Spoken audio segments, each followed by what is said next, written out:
কাপড় একটু সরালেন তো। বুলবুল ঠিক আছে তো? আসসালামু আলাইকুম বুলবুল সুধী দর্শক ওয়ালাইকুম বিন্দু, আসসালাম। যে যেখান থেকে আমাদের এই অনুষ্ঠানের সাথে সম্পৃক্ত হয়েছেন, শুনতেছেন এবং দেখতেছেন, তাদেরকে জানাই সিলেট পলিটেকনিক্যাল অ্যালামনাই অ্যাসোসিয়েশন থেকে প্রাণঢালা শুভেচ্ছা এবং সবাইকে আমার সালাম। আসসালামু আলাইকুম। আজকে আমাদের সাথে জড়িত হয়েছেন বা আমাদের সঙ্গে অতিথি যারা আছেন তাদের এক এক করে পরিচয় পর্ব চলবে। হ্যাঁ, প্রথমে আমাদের সাথে যারা জয়েন করছেন তাদের মধ্যে আমাদের পদ্য শিক্ষক স্যার, ইলেকট্রিক্যাল ডিপার্টমেন্ট থেকে আজকে স্যার সাজ্জাদুল আনোয়ার স্যার আছেন এবং আমার বন্ধু 97-98-এর বেস সুমন এবং আলমগীর কবির এবং জুনিয়র দুই ভাই, হ্যাঁ, আজাদ 2008-9 এবং রাকিব তালুকদার সে 9-10। তো সংক্ষিপ্ত পরিমাণে আমি সালাউদ্দিন আহমেদ বুলবুল, 97-98 বেস ইলেকট্রিক্যাল ডিপার্টমেন্ট। হ্যাঁ, তো আজকের অনুষ্ঠান শুরু করতে যাচ্ছি। প্রথমে যাব সাজ্জাদুল আনোয়ার স্যারের কাছে। স্যারের যদি সংক্ষিপ্ত স্যারের পরিচয়টা যদি আমাদেরকে দিতেন আমরা খুব উপকৃত হতাম।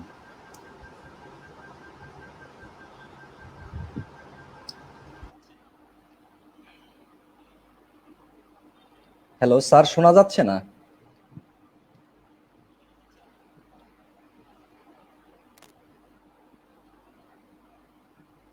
হ্যালো,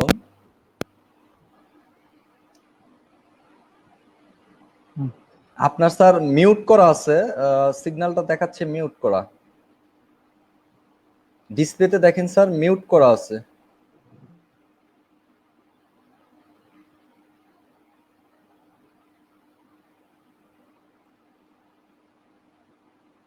হ্যালো,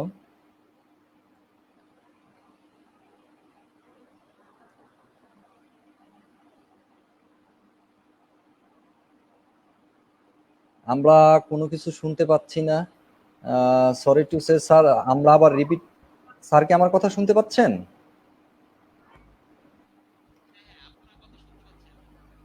হ্যাঁ, এখন আপনার কথা আমরা শুনতে পাচ্ছি। একটু ভলিউমটা মেবি মনে হচ্ছে একটু কম, একটু ইনক্রিজ করে নেবেন।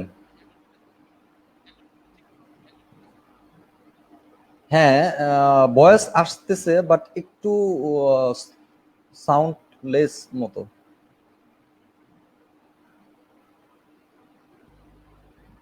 আপনি স্যার মাউথটাকে একটু কাছে, এভাবে মাউথটাকে একটু কাছে নিয়ে নিবেন। জি জি, এখন মেবি সাউন্ড আছে। হ্যাঁ, মাউথটা যেটা, জি স্যার, হ্যাঁ হ্যাঁ হ্যাঁ, এখন কিছুটা আসতেছে স্যার। হ্যাঁ হ্যাঁ হ্যাঁ স্যার, শোনা যাচ্ছে স্যার। সরি দর্শকবৃন্দ, আমাদের যান্ত্রিক গোলযোগের কারণে হয়তো একটু বিলম্বনা পোহাতে হচ্ছে। এখন স্যার আমাদের সংক্ষিপ্ত পরিচয় দিবেন। স্যার শুরু করতে পারেন।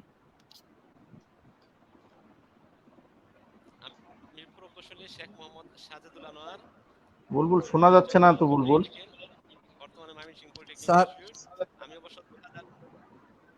স্যার আপনার স্পিকারটা যেটা মাউথ, এটা খুব সম্ভবত স্যার একটু মুখের কাছে। হ্যাঁ, আরেকটু জোরে বলতে হবে স্যার।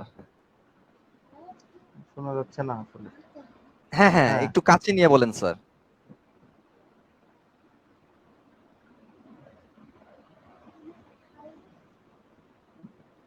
না, স্যারটা গুলজো করছে। আচ্ছা স্যার, আমরা আপনার মাউথটা, আমি দেখেন স্যার যেভাবে আমি কাছে নিয়ে আসছি এইভাবে, আপনার যে মাউথটা আছে সেটা স্যার এইভাবে কাছে নিয়ে আসতে হবে মুখের কাছে, তাহলে স্যার ভয়েসটা ক্লিয়ার আসবে স্যার। আপনি যদি অন্য হেডফোন থাকে তাহলে হয়তো আর কি, হেডফোনটা সমস্যা মেবি। মেবি, হ্যাঁ, বা মোবাইল ফোনের যে কোনো হেডফোন হলেও স্যার চলবে। আপনার জন্য স্যার আমরা ওয়েট করতে পারবো, এর সমস্যা নাই স্যার। তো স্যার আমরা স্যারের এখন না স্যার, শোনা যাচ্ছে না। আপনি যদি কাইন্ডলি হেডফোনটা একটু চেঞ্জ করে দেখতেন তাহলে আমরা নেক্সটে স্যার আপনার কাছে আবার আসবো। আমরা চলে যাচ্ছি আমাদের প্রাণপ্রিয় বন্ধু 97-98 এর বেস সুমন। যে নামে আমি অ্যাকচুয়ালি চিনি, আসল নামটা আহ, আমার না মনে নেই। না, ঠিক আছে, না ঠিক আছে। তো ধন্যবাদ। তুমি যদি তোমার সংক্ষিপ্ত পরিচয়টা আমাদেরকে দাও, তাহলে আমরা উপকৃত হব। ধন্যবাদ বুলবুল। আসলে আমার নাম মোহাম্মদ আনিসুজ্জামান ভুঁইয়া। আমাকে সবাই মানে হোস্টেলে বলেন বা কলেজে বলেন, সবাই সুমন নামেই পরিচিত ছিলাম আমি। আমি প্রতিভা ছাত্রাবাসের 214 নাম্বার রুমের ছাত্রাবাসের ছাত্র। আর আমি ইলেকট্রিক্যাল 97-98 ব্যাচের সেকেন্ড শিফটের ছিলাম। আহ, আলমগীর কবির এখন বর্তমানে আছে, উনি আমার বন্ধু সার্কেল, আমার বুলবুল আমার বন্ধু সার্কেল। আমি বর্তমানে একটি বেসরকারি প্রতিষ্ঠান ন্যামপর ইলেকট্রিক, একটা তুরস্কের মাল্টিন্যাশনাল কোম্পানি, এই কোম্পানিতে ডেপুটি ম্যানেজার টেকনিক্যাল হিসাবে দায়িত্ব পালন করতেছি। এই আমি থাকি, আমার বাসা এখন বর্তমানে নাখালপাড়া, তেজগাঁও নাখালপাড়া। আর আমার হোম ডিস্ট্রিক্ট হলো নারায়ণগঞ্জ। আহ, অফিস কোথায়? অফিস অফিস অফিসে মহাখালী, দীর্ঘ সময় আমতলিতে। আমরা আবার ফিরে আসতেছি প্রাথমিক পরিচয় পর্ব। আমার মাঝখানে সুমনের পরে আছে হচ্ছে আজাদ, 2008-9 বেস। আজাদ, তুমি তোমার সংক্ষিপ্ত পরিচয়টা আমাকে দিলে আমরা খুব উপকৃত হব। জি, ধন্যবাদ শুরুতেই আমাকে এই জায়গায় ডেকে আনার জন্য, কিছু কথা বলার সুযোগ দেওয়ার জন্য। তো আমি হচ্ছে আজাদুর রহমান আজাদ, হোম ডিস্ট্রিক্ট হচ্ছে টাঙ্গাইল। আমার সেশন ছিল 8-9। আমি বর্তমানে power grid company of Bangladesh অর্থাৎ পিজিসিবিতে সাব অ্যাসিস্ট্যান্ট ইঞ্জিনিয়ার পোস্টে আছি। আর পাশাপাশি আমার নিজস্ব একটা প্রতিষ্ঠান আছে, tech lab Bangladesh. Tech lab বাংলাদেশের চিফ এক্সিকিউটিভ অফিসার হিসেবে দায়িত্ব পালন করতেছি পাশাপাশি। এটা হচ্ছে ঢাকা উত্তরাতে। আর আমার অফিস হচ্ছে, পিজিসিবির অফিস হচ্ছে Kaliakair 400 KV grid. Thank you Azad. এখন আমরা চলে যাচ্ছি আমাদের জুনিয়র আরেক ভাই রাকিব, 2009-10 বেস। রাকিব, শুনতে পাচ্ছ আমাকে? রাকিব, হ্যাঁ, তোমার কথা আমরা শুনতে পাচ্ছি না।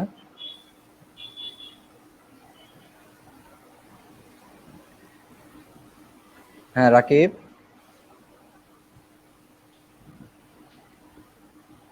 রাকিব তোমার মিউট করা। হ্যালো। হ্যালো, হ্যাঁ রাকিব, তোমার লাউড হ্যালো, স্পিকারটা অফ করে নাও। শুনতে পাচ্ছেন? হ্যাঁ হ্যাঁ, এখন শুনতে পাচ্ছি। তোমার মেবি তোমারটা আচ্ছা আচ্ছা, কারো যে ঠিক কোনো আছে। একজন একটা লাউড। আমাকে কি শুনতে পাচ্ছেন? হ্যাঁ হ্যাঁ রাকিব, শোনা যাচ্ছে তোমারটা। হ্যাঁ রাকিব, বলো, আমরা ওকে, শুনতে পাচ্ছি। আমি কি শুরু করব? হ্যাঁ হ্যাঁ হ্যাঁ, জি, রাকিব তোমার পরিচয় করো। আসসালামু আলাইকুম। ওয়ালাইকুম। আপনাদের আহ, আপনাদের সবাইকে ধন্যবাদ আমাকে এখানে কথা বলার সুযোগ দেওয়ার জন্য। আমি রাকিব তালুকদার, সিলেট পলিটেকনিক ইনস্টিটিউটের 2009-2000 ব্যাচ 10 সেশনে ছিলাম, ইলেকট্রিক্যাল ডিপার্টমেন্ট সেকেন্ড শিফটে। আমার হোম টাউন টাঙ্গাইলে। আজাদ ভাই আছেন, উনি আমার ইমিডিয়েট সিনিয়র বড় ভাই, আগের ব্যাচে। আমি এখন কর্মরত আছি ওপেক্স অ্যান্ড সিনহা টেক্সটাইল গ্রুপে। ওখানে সিনিয়র ইলেকট্রিক্যাল এক্সপার্ট হিসেবে কাজ করছি কাজপুরে। আহ, দেহার মতো পরিচয়। হ্যাঁ, থ্যাংক ইউ রাকিব। আমাদের ইতিমধ্যে আমাদের স্যার সদ্য স্যার চলে আসছেন। স্যার, আমার কথা কি শুনতে পাচ্ছেন?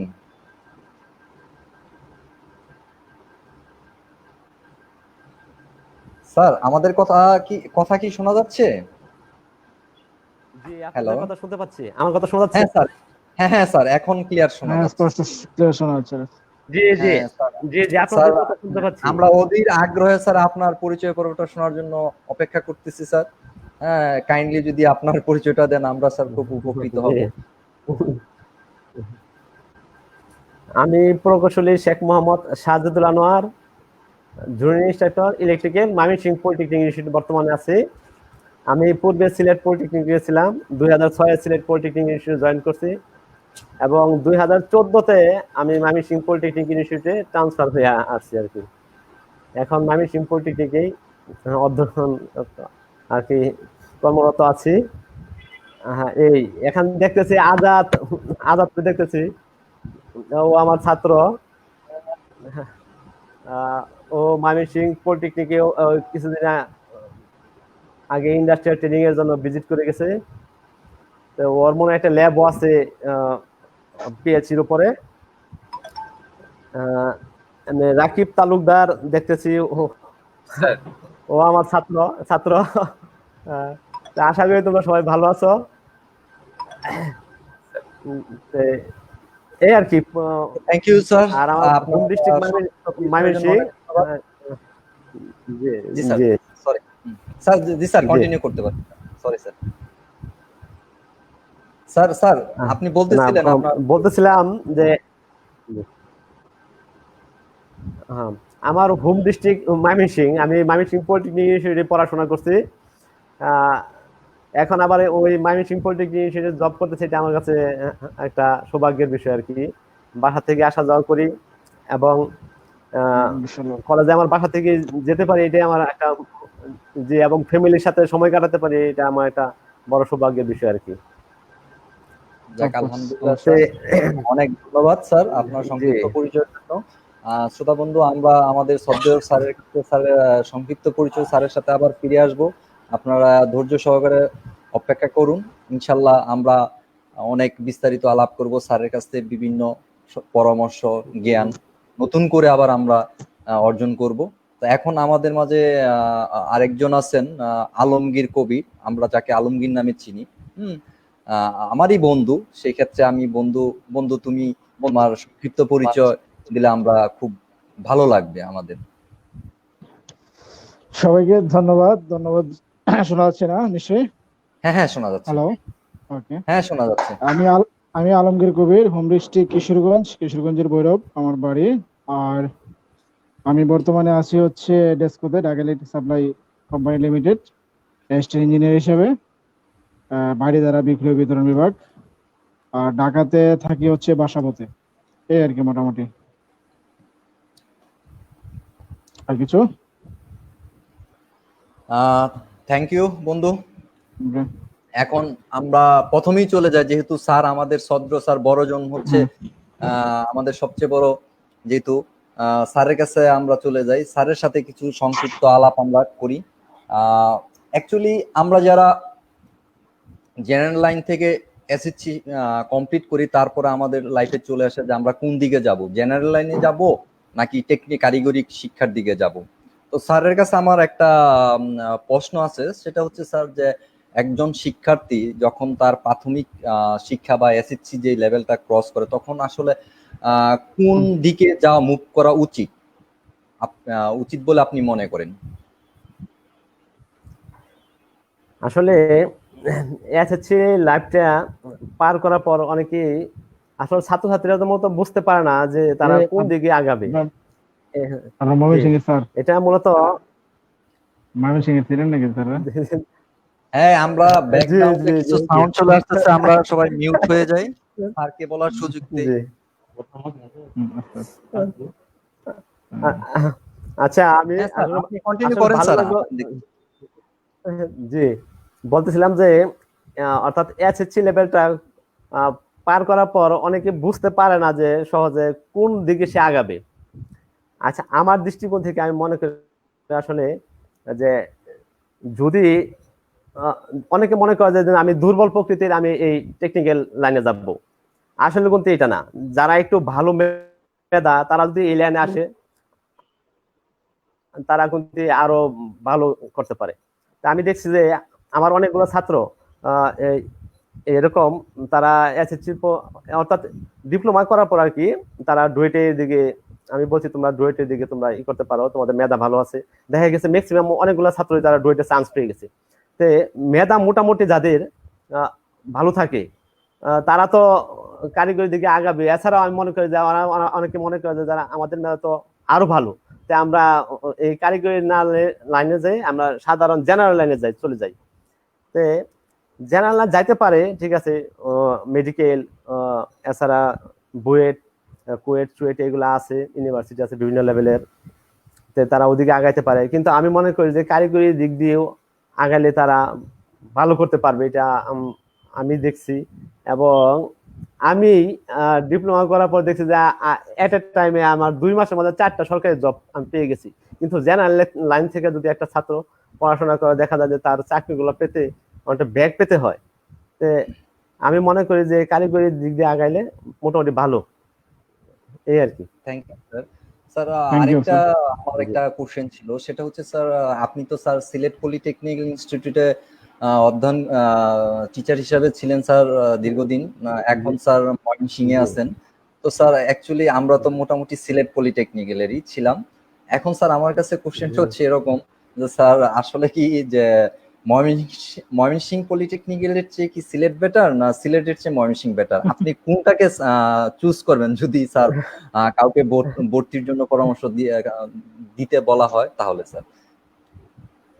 আসলে প্রতিষ্ঠান তো দুইটাই ভালো, কিন্তু দেখা যাচ্ছে যে সিলেটে তো আমি দীর্ঘদিন ছিলাম, সিলেটে ছাত্ররা ম্যাক্সিমাম ছাত্র দূরের ছাত্ররা পড়াশোনা করে। আমি দেখেছি যে বেটার ময়মনসিংহ দূরের দেখা যায় টাঙ্গাইল, ময়মনসিংহ, নেত্রকোনা, এরকম আশেপাশের অনেক ছাত্ররা ওই সিলেট পলিটেকনিকে পড়াশোনা করে।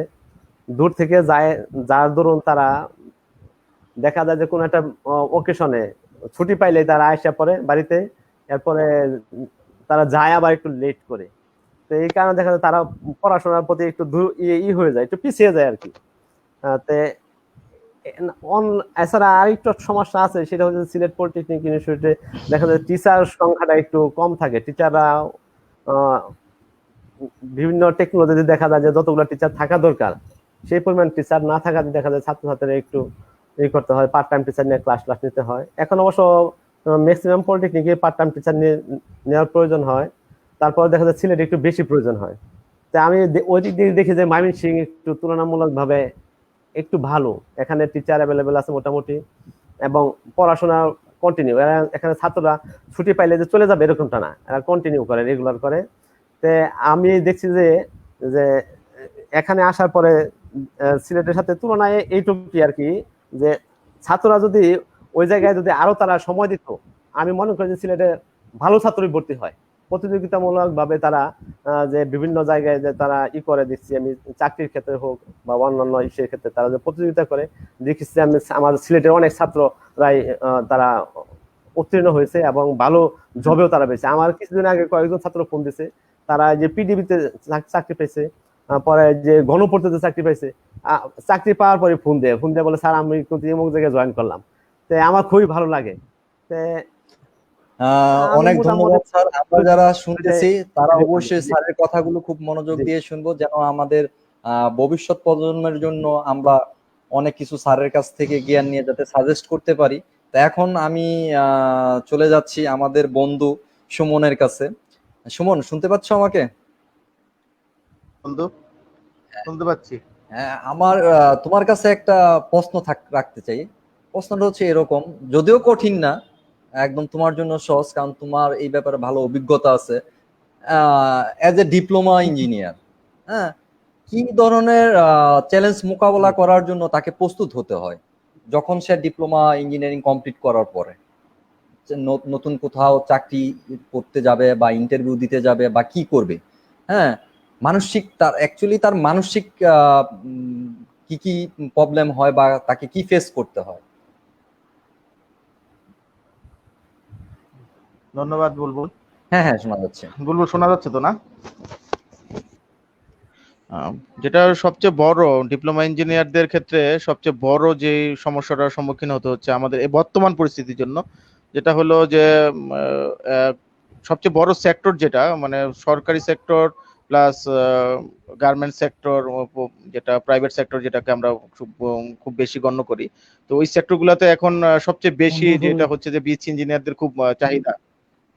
তো সেটা খুব মানে এত বেশি চাহিদা যে ওখানে ডিপ্লোমা ইঞ্জিনিয়ারদের কোনো মানে নগণ্যভাবেই গণা হচ্ছে আর কি, একেবারেই।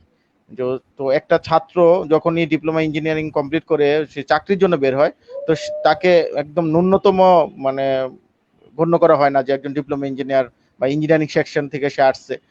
তো এখন রুয়েট, কুয়েট, বুয়েট এবং চুয়েটের অন্যান্য ছাত্রদের এত প্রাধান্য ওখানে, যেটা আমরা সব জায়গায় এখন বিশেষ করে ফেস করি খুব বেশি, যে সরকারি ভার্সিটির ছাত্ররা খুব বেশি ওখানে প্রাধান্য পায় সব জায়গার ভিতরেই।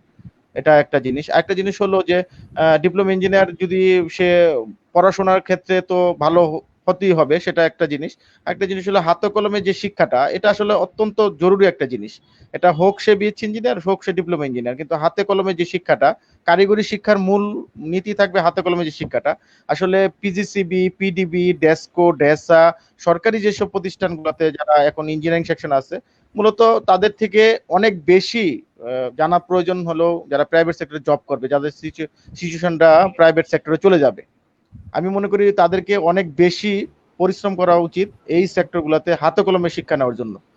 আসলে পুঁথিগত শিক্ষা বা জ্ঞানগত শিক্ষা যেটা, সেটা তো অবশ্যই প্রয়োজন, সবারই প্রয়োজন, কিন্তু সেটা আসলে বাস্তব ভিত্তিক যে এখন আমাদের ইন্ডাস্ট্রিয়াল সেক্টরে সেটা খুবই নগণ্য আর কি। স্যার এখানে ভালো আছে, স্যার ভালো বুঝবেন আসলে যে আমাদের পুঁথিগত শিক্ষার যে কারিকুলাম যে বইগুলো আছে যে ডিপ্লোমা ইঞ্জিনিয়ারিং ক্ষেত্রে, আসলে এটা অ্যাকচুয়ালি আমাদের ইঞ্জিনিয়ারিং এর জন্য এখন যে বর্তমান প্রেক্ষাপটের যে পরিস্থিতি, সেইটার জন্য খুব মানানসই না, সত্যিকার অর্থেই মানানসই না। জানি না এখন হয়তো মানে আমরা তো 3 বছর মেয়াদি পড়াশোনা করেছি, এখন হয়তো 4 বছরে হয়তো কিছু উন্নত হতেও পারে। তবে আমি দীর্ঘদিন ইন্টারভিউ বোর্ডের সদস্য ছিলাম দীর্ঘ 6 বছর। তো যতগুলো স্টুডেন্ট আমি ইন্টারভিউ নিয়েছি, আসলে ডিপ্লোমা ইঞ্জিনিয়ারদের ক্ষেত্রে খুব ঘাটতি খুব বেশি। বিসি ইঞ্জিনিয়ারদের ঘাটতি বলতে গেলে আছে, খুব যে নাই তা না, কিন্তু সেটা খুব কম। কিন্তু ডিপ্লোমা ইঞ্জিনিয়ারদের ঘাটতি খুব বেশি। তারা পুঁথিগত শিক্ষাটাই খুব ভালোভাবে করে না আসার কারণে হাতে কলমে শিক্ষাটা খুবই বাজে হয়। তো এটার জন্য অনেক বিরূপ পরিস্থিতিতে সম্মুখীন হতে হয় তাদেরকে। তো যারা মূলত ভালো স্টুডেন্ট, ভালো ছাত্র, হয়তো ডুয়েটে চান্স পাচ্ছে, বা ডুয়েটে না চান্স পেলেও পিজিসিবিতে বা পিডিবিতে, ডেস্কোতে তারা ভালো ইন্টারভিউ দিয়ে হয়তো ভালোভাবে পার পেয়ে যাচ্ছে, কিন্তু যারা পার পেয়ে যাচ্ছে না, মিডল ক্লাস ছাত্র, তাদেরকে আসলে ওই সেক্টরগুলোতে খুব বেশি প্রশ্নের সম্মুখীন হচ্ছে হচ্ছে তারা কি শিখেছে বা কি ইঞ্জিনিয়ারিং পড়ে এসছো এইসব সেক্টর। আর এখনকার বর্তমান প্রাইভেট সেক্টরকে বেশিরভাগ অধিকাংশই আপনার ডিপ্লোমা ইঞ্জিনিয়ার ছাড়া বিচ ইঞ্জিনিয়ার, এবং সেটা হলো রুয়েট, কুয়েট বা বুয়েট বা চুয়েট এরকম প্রায় সরকারি ভার্সিটির হেড থাকে তারা। তো তাদের কাছে আসলে ডিপ্লোমা ইঞ্জিনিয়ারদের খুব নগণ্যভাবে তারা ট্রিট করে, যে ডিপ্লোমা ইঞ্জিনিয়ার, এটা আসলে ওইভাবে ট্রিটও করে না। তবে বেতন স্যালারিও খুব মানে তাদের নিম্নমানের স্যালারি প্রথম অফার করা হয়। তো আসলে এখন কাজের উপরে নির্ভর করতেছে, এটা খুব মানে কাজটা যদি ভালো হয় নিশ্চয়ই সে ভালো পাবে। এটা আজ হোক কাল হোক এক সময় ভালো সে রেজাল্ট পাবি, তো কাজটা শিখতে হবে, ইঞ্জিনিয়ারিং বন্ধু, কাজটা শিখতে আমরা হবে। তোমার সাথে সবাই নিশ্চয়ই এই ব্যাপারে একমত। কারণ হচ্ছে আমাদের ডিপ্লোমা ইঞ্জিনিয়ার একটা সময় ছিল যখন আমরা আম, নতুন ভর্তি হই, বা আমাদের যখন 2001-এ বের হই, তখনও ডিপ্লোমা ইঞ্জিনিয়ারদের ডিমান্ড ছিল প্রচুর। এট এ অনেক টাইম অনেক অনেক। মেবি আমাদের বেশি, আমার চাকরি হয়েছিল একদম অ্যাটাস্টিয়াল ট্রেনিং এর আগেই আমার চাকরি হয়েছিল।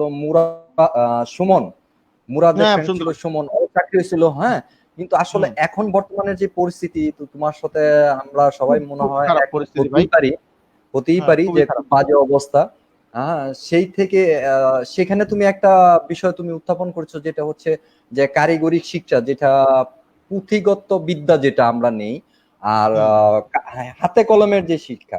তো এই হুম। ব্যাপারে আমি আসলে কোশ্চেনে চলে যাচ্ছি হচ্ছে আজাদের কাছে। আজাদ, আমাকে শুনতে পাচ্ছো?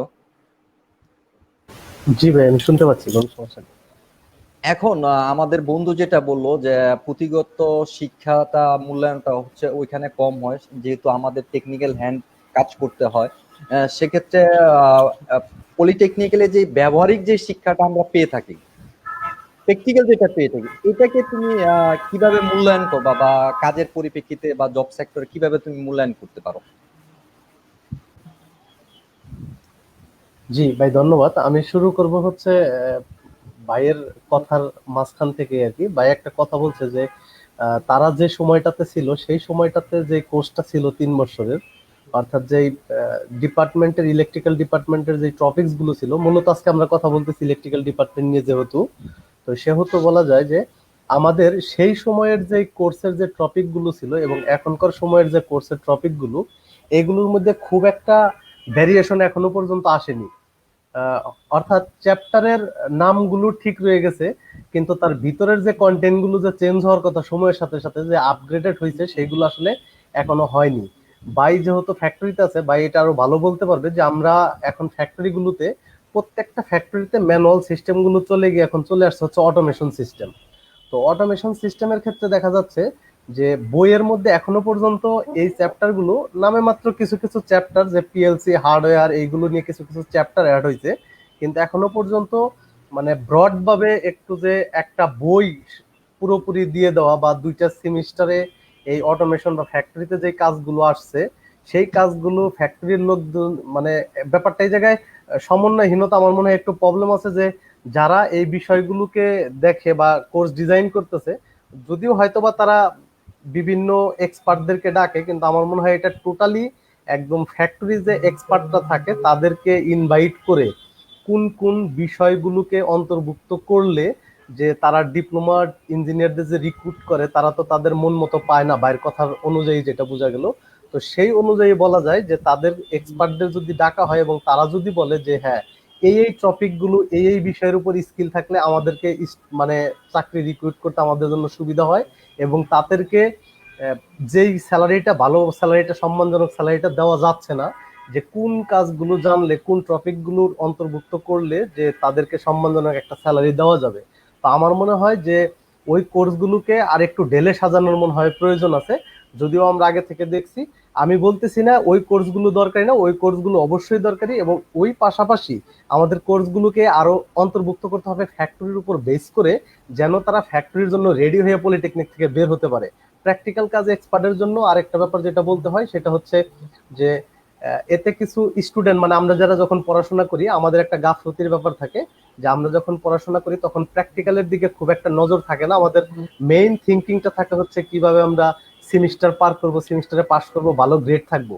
কিন্তু ফ্যাক্টরির বিষয়টা তো টোটালি ভিন্ন হয়ে দাঁড়ায়, যে ওই জায়গাতে দেখা যায় যতটুকু না গুরুত্ব দেওয়া হয় সিজিপি কে, তার তার থেকেও বেশি গুরুত্ব দেওয়া হয় হচ্ছে যে সে কতটুকু স্কিল, ওই জিনিসটাকে ফ্যাক্টরিতে গুরুত্ব দেওয়া হয়।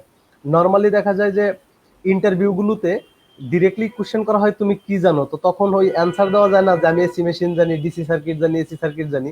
তখন অ্যান্সার দিতে হয় কাজের প্রেক্ষিতে, যে আমি আসলে মোটর কন্ট্রোলিং পারি কিনা, জেনারেটর কন্ট্রোলিং পারি কিনা, তার ওয়ারিং গুলো সম্পর্কে জানি কিনা।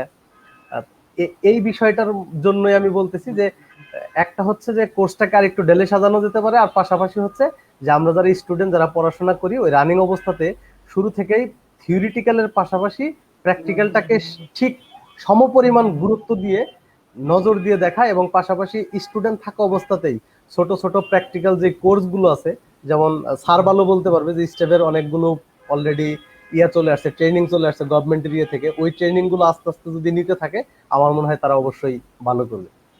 ধন্যবাদ আজাদ, তুমি আসলে অনেক গুরুত্বপূর্ণ একটা কথা বলে গেছো, যেটা হচ্ছে আসলে আমাদের যে ট্রেনিং যে সেক্টরগুলি বা যেগুলি আমরা ব্যবহারিক যে সাবজেক্টগুলি থাকে সেগুলির উপরে আমাদের যারা ঊর্ধ্বতন কর্মকর্তারা আছেন বা যারা আমাদের এই পলিটেকনিক্যাল সাবজেক্টগুলি নিয়ে রিসার্চ করেন বা চিন্তা ভাবনা করেন, তাদের কানে যদি এই কথাগুলো যায় তারা অবশ্যই তোমার কথাগুলি মনে হয় গুরুত্ব সহকারী দেখবে, কারণ এটাই হওয়া উচিত।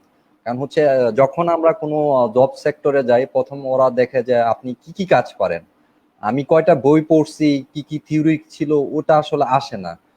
আর বাস্তব ক্ষেত্র এবং কর্মক্ষেত্র আকাশ পাতাল পার্থক্য।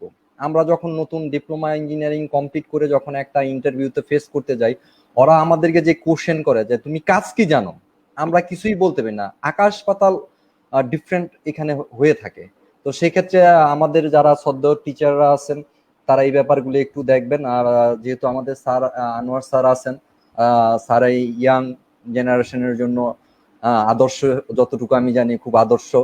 তো স্যারের কাছেও আমার রিকোয়েস্ট থাকবে যে স্যার এই ব্যাপারে যদি আমাদের আজাদ যা বললো সেই ব্যাপারটা যদি আপনি একটু মাথায় নিয়ে আমাদের যারা টিচার ময়মনসিংহ পলিটেকনিক হোক আর সিলেট পলিটেকনিক হোক, যেখানে যে এই টিচারগুলি আছে যাদের সাথে আপনার লিঙ্ক আছে বা যাদের সাথে কথা হয়, তাদের সাথে যদি স্যার এই ব্যাপারগুলি একটু ডিসকাস করেন, তাহলে সেক্ষেত্রে আমাদের যারা জুনিয়র ভাই আছে বা যারা এখন রানিং স্টুডেন্টস তাদের জন্য খুব উপকার আসবে, এটা আমার মনে হয়। তো এখন অধীর আগ্রহ সহকারে বসে আছে আমার বন্ধু আলমগীর কবির, হ্যাঁ, এবং বলতেছে মনে মনে বলতেছে আমাকে কিছু জিজ্ঞেস করে না, আমাকে কিছু জিজ্ঞেস করেন। আর হ্যাঁ দোস্ত, রকিব তো চুপচাপ বসে আছে, তো রকিবের কাছেও যাব। প্রথমে আমি আলমগীরের কাছে যাই। যে আলমগীরের কাছে আমার একটা কোশ্চেন থাকবে, সেটা হচ্ছে যে আমরা যারা বিগত আমলে যারা বের হইছি 3 বছর লেখাপড়া করে, আর যারা এখন বর্তমানে 4 বছর করে করতেছে, তাদের মধ্যে যেই পার্থক্যগুলো, যে আমরা তখনকার দিনে অনেক প্র্যাকটিক্যাল করার সুযোগ পাচ্ছি, বাট এখন কিছু কিছু জায়গা থেকে আমি যতটুকু জানি যে তারা ওরকম সুযোগ পাচ্ছে না বা ওরা নিচ্ছে না। ওরা চাচ্ছে শুধু কিভাবে বের হওয়া যায় এরকম একটা, কারণ লং টাইম প্রসেস হয়ে চলে গেছে। এবং সেই ক্ষেত্রে তুমি বন্ধু কি মনে করো যে আমাদের আসলে কোনটা করা উচিত? দোস্ত ধন্যবাদ।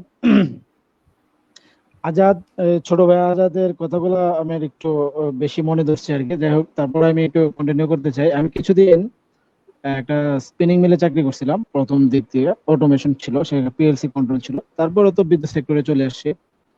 তো ওই প্র্যাকটিক্যালের কথাটা বলবো, যেটা বলতেছিলা সেটা হলো, হ্যালো হ্যাঁ হ্যাঁ, শুনতে পাচ্ছি। হ্যালো বলো। আচ্ছা, প্র্যাকটিক্যাল তখনও ছিল, এখনো আছে, সামনেও থাকবে। বিষয়টা আমার মনে হয় যে প্র্যাকটিক্যাল থাকা না থাকা বা এইরকম বিষয়টা হচ্ছে সময়ের সাথে প্র্যাকটিক্যালটা চেঞ্জ হওয়া।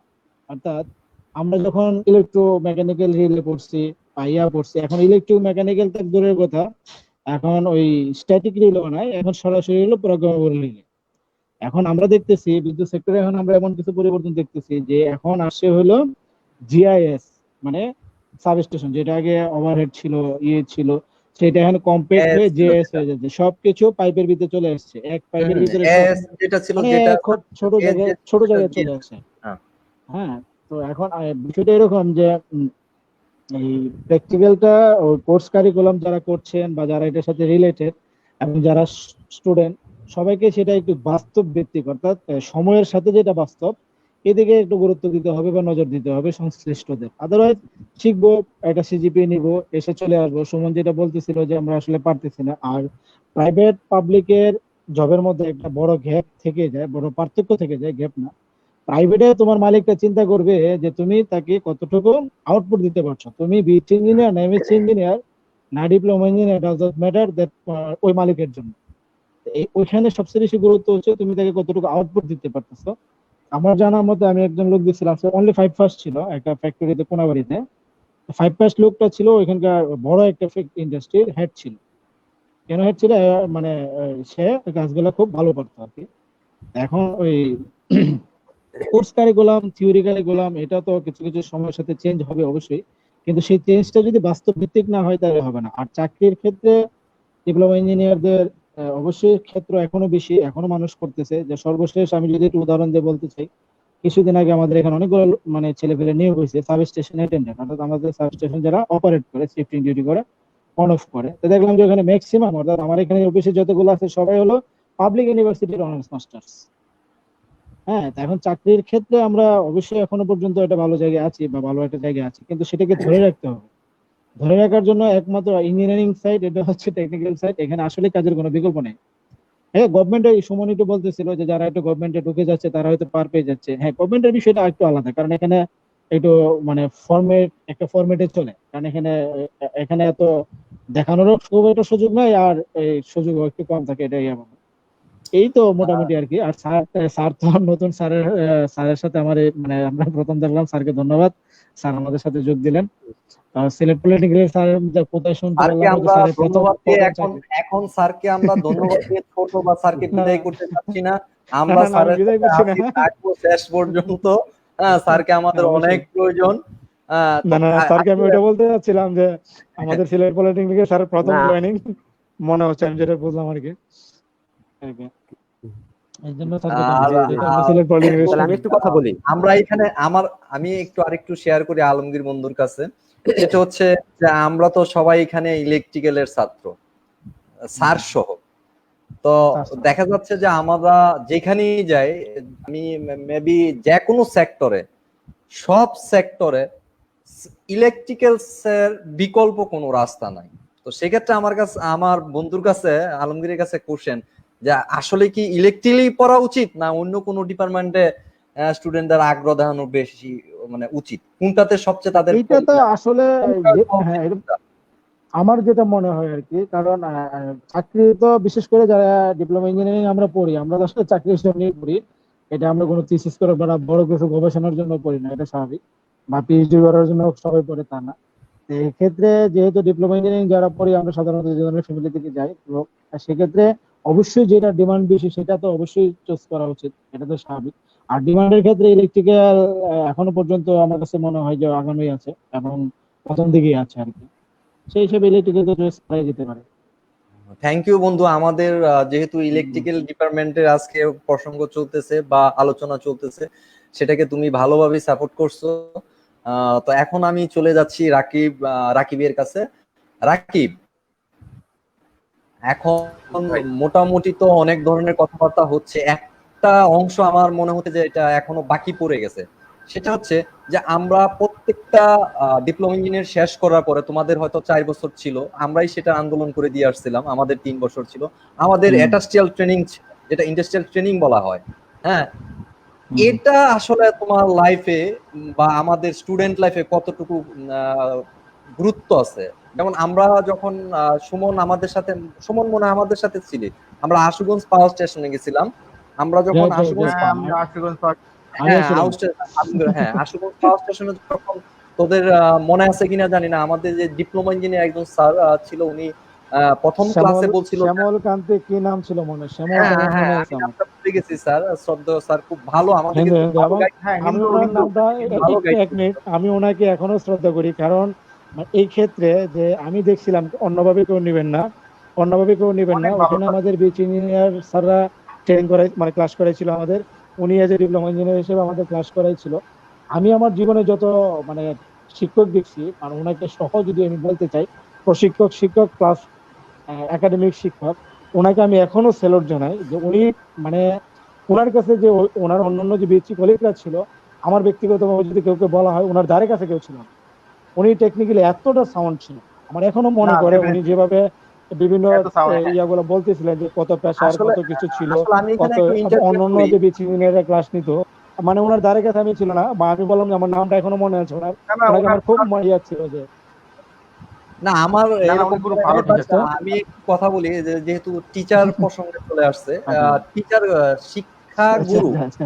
সেটা বাস্তবিক জীবনেও হতে পারে, একাডেমিক জীবনেও হতে পারে, তাই তো?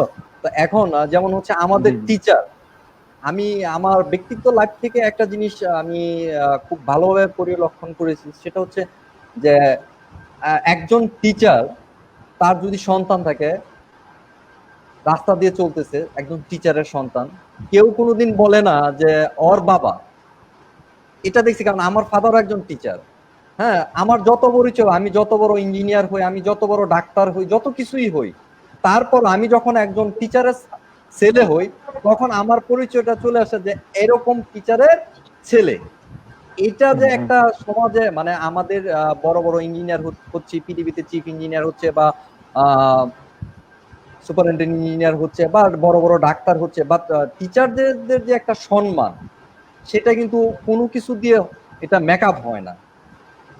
ইঞ্জিনিয়ার হলে ইঞ্জিনিয়ার হচ্ছে আমরা, বাট ওই যে টিচারের ছেলে হওয়া বা টিচার, এটার মতো আসলে সম্মান ভবিষ্যতে আসবে কিনা অন্য কোনো সেক্টরে, সেটা আসলে বলা মুশকিল, মনে হয় না আসবে। তবে ওই টিচারের কথা এই কারণে বলতেছিলাম যে ওই টিচার আমাদের ছিল না একাডেমিক টিচার, আমরা জাস্ট 2 মাসের জন্য ট্রেনিং এ গেছিলাম। যেহেতু ট্রেনিং নিয়ে কথাটা উঠছে, তো স্যার আমাদেরকে প্রথম ক্লাসে আমাদেরকে বলছিল যে আমি এখানে 20 বছর ধরে চাকরি করতেছি, 20 বছরে 20% আমি এই পাওয়ার প্ল্যান্টের সম্পর্কে আমি কিছুই বুঝতে পারি নাই, জানতে পারি নাই, তোমাদেরকে আমি কি শিখাবো, এই বলে মনে হয় স্যার আমাদেরকে শুরু করেছিল। তারপরে স্যার অল্প টাইমে, মাত্র 2 মাস টাইমে যেটুকু আমাদেরকে শিখাইছিল, আমাদের 97 বেস বা আমাদের খুব এফেক্ট পড়ছিল, এটা আমরা নিঃসন্দেহে বলতে পারি, এবং ওই স্যারকে আমরা এখনো সেলুট জানাই। তবে সেক্ষেত্রে হলো নিঃসন্দেহে। তোমরা যেহেতু জুনিয়র, আমাদের থেকে জুনিয়র রাকিব, সেই ক্ষেত্রে তোমাদের এক্সপিরিয়েন্স গুলি শেয়ার করো, যে ইন্ডাস্ট্রিয়াল ট্রেনিং এর গুরুত্ব তোমাদের লাইফে কতটুকু ছিল, বা কতটুকু, বা যারা জুনিয়র আছে তাদের আরো ভবিষ্যতে কতটুকু এফেক্ট আসবে, এটা যদি তুমি একটু শেয়ার করো আমাদের জন্য খুব ভালো হবে। ধন্যবাদ আপনাকে। ইন্ডাস্ট্রিয়াল অ্যাটাচমেন্টের ব্যাপারটা যদি বলি, আপনারা খুব গুরুত্বপূর্ণ কথা বলছিলেন। সিলেবাস সমন্বয় করা দরকার, প্র্যাকটিক্যালের দিকে গুরুত্ব দেওয়া দরকার। অ্যাকচুয়ালি ইন্ডাস্ট্রির সেটআপটা কিন্তু শিক্ষা প্রতিষ্ঠানে নিয়ে আসা খুব ডিফিকাল্ট। আমি অটোমেশন নিয়ে কাজ করি, মেশিন প্রোগ্রাম করি, মেশিন ডিজাইন নিয়েও কাজ করি। সেখানে একটা মেশিনের প্যানেল আমি কোনোভাবেই আমার ল্যাবে নিয়ে আসা কোয়াইট ইম্পসিবল আমার কাছে মনে হয়। তো ইন্ডাস্ট্রিয়াল যে সেটআপটা, ইন্ডাস্ট্রির যে পরিবেশটা, এটা ওই জায়গাটায় পৌঁছানোর একটা সুযোগ কিন্তু ইন্ডাস্ট্রিয়াল অ্যাটাচমেন্ট। আমাদের সময় ছিল সপ্তম পর্বে ইন্ডাস্ট্রিয়াল অ্যাটাচমেন্টটা ছিল, এখন বোধহয় অষ্টম, আমি যতখানি জানি। তো সপ্তম পর্ব পর্যন্ত থিওরিক্যাল পড়াশোনা করে এখানে সিলেবাস সমন্বয় হতে পারে, আপনারা যেটা বলছেন খুবই গুরুত্বপূর্ণ কথা, খুব ভালো লাগলো শুনে। কর্তৃপক্ষ যদি এই জিনিসটা মাথায় নিয়ে সমন্বয়হীনতার যে ব্যাপারটা আসছে সেটা যদি করে, সেটা খুবই ভালো হবে। তো সপ্তম পর্ব শেষ করার পর যখন অষ্টম পর্বে যাচ্ছে একটা স্টুডেন্ট, একজন শিক্ষার্থী, ইন্ডাস্ট্রির যে সেটআপ, ইন্ডাস্ট্রির যে ভাস্ট একটা ব্যাপার, অনেক বড় একটা ব্যাপার, প্র্যাকটিক্যালি কাজ দেখার, কাজ বোঝার বা কাজ শেখার যে সুযোগ, এটা অন্য কোনোভাবে পসিবল। আমি ব্যক্তিগতভাবে যদি আমার অভিজ্ঞতার কথা বলি, আমি ইন্ডাস্ট্রিমেন্টে ছিলাম ট্রেড ইঞ্জিনিয়ারিং টঙ্গীতে। এরা ট্রান্সফরমার ম্যানুফ্যাকচার করে, এইচটিএলটি সুইচ গিয়ার, পিএফআই প্ল্যান্ট, এগুলো ম্যানুফ্যাকচার করত। রশিদুল নবী স্যার ছিলেন আমাদের, ওই ব্যাটেল কোতে ছিলেন উনি আগে, এবং ওনার ডিজাইনে বোধহয় প্রচুর ট্রান্সফরমারও তৈরি হয় ওনার ক্যালকুলেশন অনুযায়ী। তো এখন আমি যে প্রতিষ্ঠানে আছি সিনহা গ্রুপে, এখানেও হচ্ছে অ্যাটাচমেন্টে শিক্ষার্থীরা আসে, ডিপ্লোমা লেভেলের আসে বা গ্রাজুয়েশন লেভেল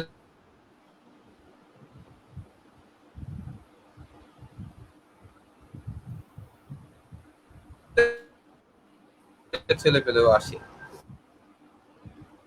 সিলেক্ট করে ইন্ডাস্ট্রিয়াল অ্যাটাচমেন্টটা মনে হয় যে চুজ করা উচিত, যে আমি এই ট্র্যাকে কাজ করতে চাই, সেই হিসেবে আমাকে এই ধরনের প্রতিষ্ঠান, যে যে ট্র্যাকে যেতে চায় ওই ধরনের প্রতিষ্ঠানে অ্যাটাচমেন্টটা সিলেক্ট করলে বা যাওয়ার চেষ্টা করলে এটা তার ক্যারিয়ারের জন্য মোর ইফেক্টিভ হবে বলে আমার মনে হয়। ভাই হ্যাঁ, অনেক ধন্যবাদ। আমরা এখন চলে যাব স্যারের কাছে। স্যার, শুনতে পাচ্ছেন আমাকে? জি জি, শুনতে পাচ্ছি। জি স্যার, আসলে এখানে আমরা যারা আলোচনা এখানে অংশগ্রহণ করেছি অতিথি হিসাবে, এবং যারা আমাদের কাছে আমাদের কথাগুলো শুনছেন, সবার কাছে এখন দু একটা কোশ্চেন অলরেডি চলে আসছে। এর মধ্যে হচ্ছে আমার মনে হয় সবচেয়ে অন্যতম বা গুরুত্বপূর্ণ একটা বিষয় হচ্ছে যে আসলে আমাদের কারিগরি শিক্ষা প্রতিষ্ঠানের যে শিক্ষার যে সিস্টেম বা যে ব্যবস্থাপনাটা আছে, সেটাকে কিভাবে আরো আপডেট করা যায়, বা আপডেট করার কি প্রয়োজন আছে? জি, অবশ্যই আছে। আমি একটু কথা বলতে চাই। আমি আজাদ এবং রাকিবের কথা প্রসঙ্গে আমি একটু কথা বলবো।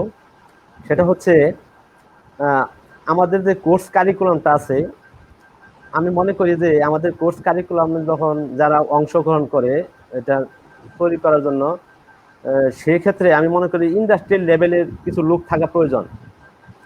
আমি মনে করি যে ইন্ডাস্ট্রি লেভেলের লোক যদি ওই কারিকুলামের সাথে অ্যাড থাকে। হ্যালো, শোনা যাচ্ছে? জি স্যার, শোনা যাচ্ছে। হ্যালো, জি স্যার, শোনা যাচ্ছে। শুনতে পাচ্ছি। শোনা যাচ্ছে স্যার। জি, বলতেছিলাম যে যখন এই কারিকুলামটা তৈরি করা হয় ডিপ্লোমা লেভেলে, আমি মনে করি যে ইন্ডাস্ট্রি লেভেলের উপরের পর্যায়ে কিছু লোক থাকা দরকার। কারণ যে এই বর্তমানে যে কোর্স কারিকুলাম গুলা তৈরি, আসলে এটা দেখা যায় যে অনেকটা ইন্ডাস্ট্রিয়ালের সাথে সমঝোতা নাই বলে চলে অনেকটা। কারণ দেখা যায় যে ছেলেপেলেরা ডিপ্লোমা শেষ করার পরই তারা কর্মক্ষেত্রে যায় সেই জায়গায় হতাশায় ভোগে।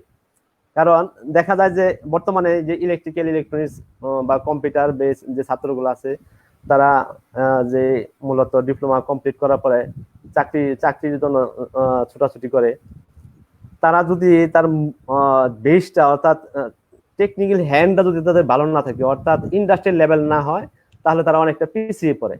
আমি মনে করি যে ইন্ডাস্ট্রিয়াল লেভেলের লোক যদি থাকতো, এবং আমাদের যে সাবজেক্টগুলো আছে এই সাবজেক্টের সাথে ওই ইন্ডাস্ট্রি লেভেলের কিছু কোর্স কারিকুলাম যদি তারা অ্যাড করতো, এবং আমি মনে করি যে মাঝে মাঝে ইন্ডাস্ট্রি লেভেলের লোকজন এনে ছাত্রদের সাথে কিছু মানে যাতে ইন্ডাস্ট্রির লোকরা এসে তার ছাত্রদেরকে কিছু আলোচনা করে আমাদের কলেজগুলোতে।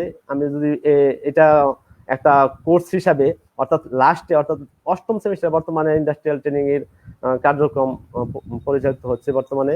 তো এই সময়টা অর্থাৎ লাস্ট সেমিস্টারে ইন্ডাস্ট্রিয়াল ট্রেনিং এর পাশাপাশি আমি মনে করি যে ইন্ডাস্ট্রি লেভেলের কিছু লোক যাতে ছাত্রদের আইসা কলেজে তাদের কিছু টিপস দিতে পারে, তাহলে মনে হয় তারা অনেকটা উপকৃত হবে।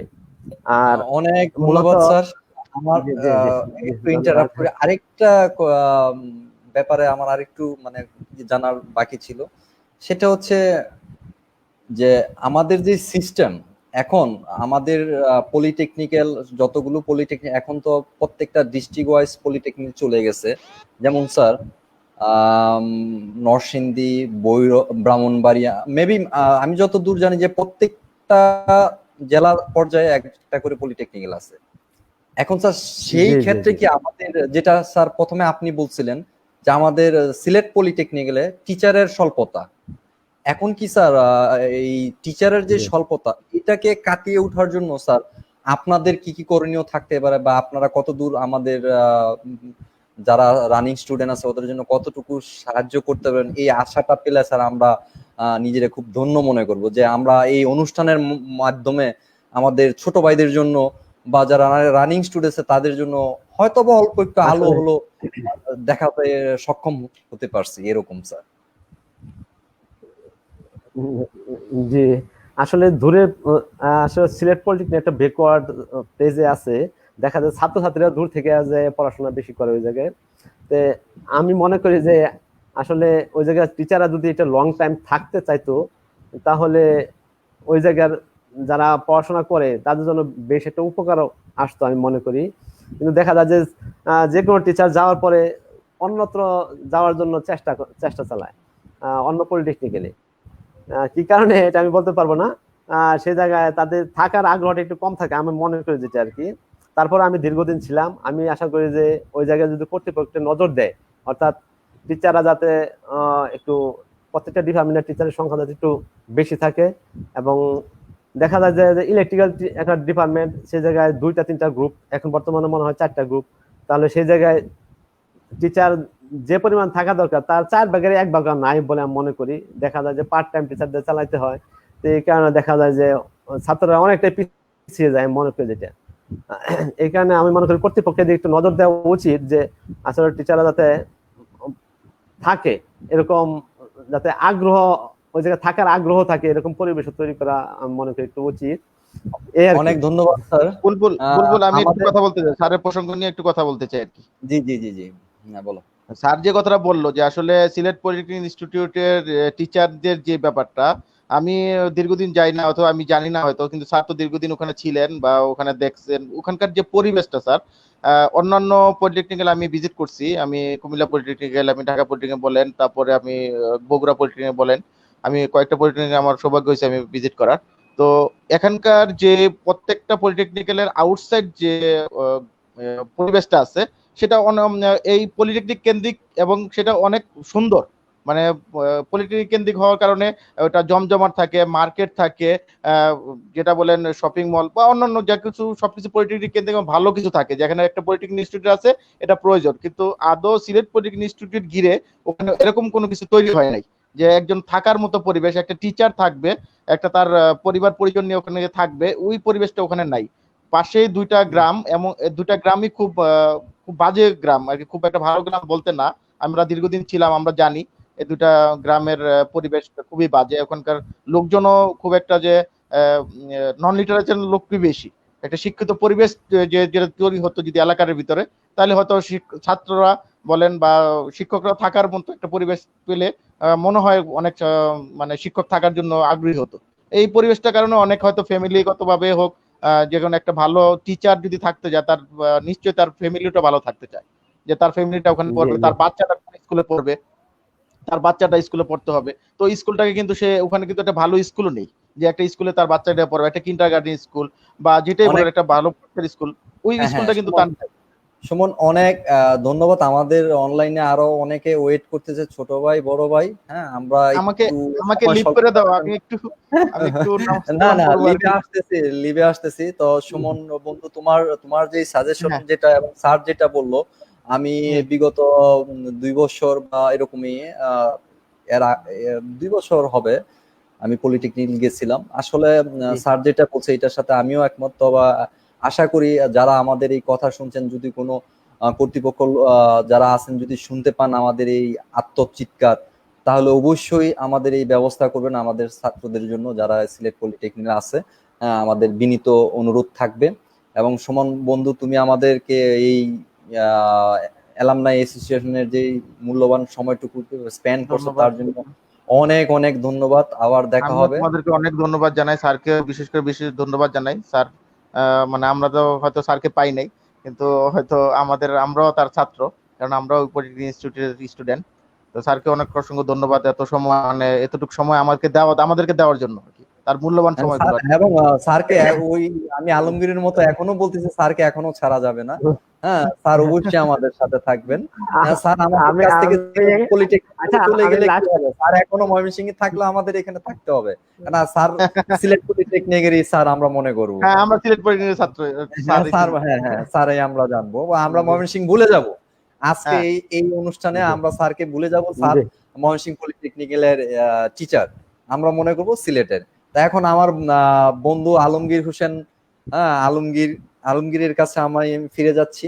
আহ, সিলেট পলিটেকনিক ইনস্টিটিউট অ্যালামনাই যে অ্যাসোসিয়েশনটা হয়েছে বা যে উদ্যোগে আমরা আগাচ্ছি, তো এই অ্যাসোসিয়েশনের প্রতি বা তোমার কি কি চাওয়ার বা পাওয়ার থাকতে পারে, বা যারা এর সাথে অ্যাড আছে, হ্যাঁ, সেখানে তুমি আমাদেরকে কিছু পরামর্শ দিতে পারো যে আমরা কি করলে সবার জন্য ভালো হবে। আলমগীর।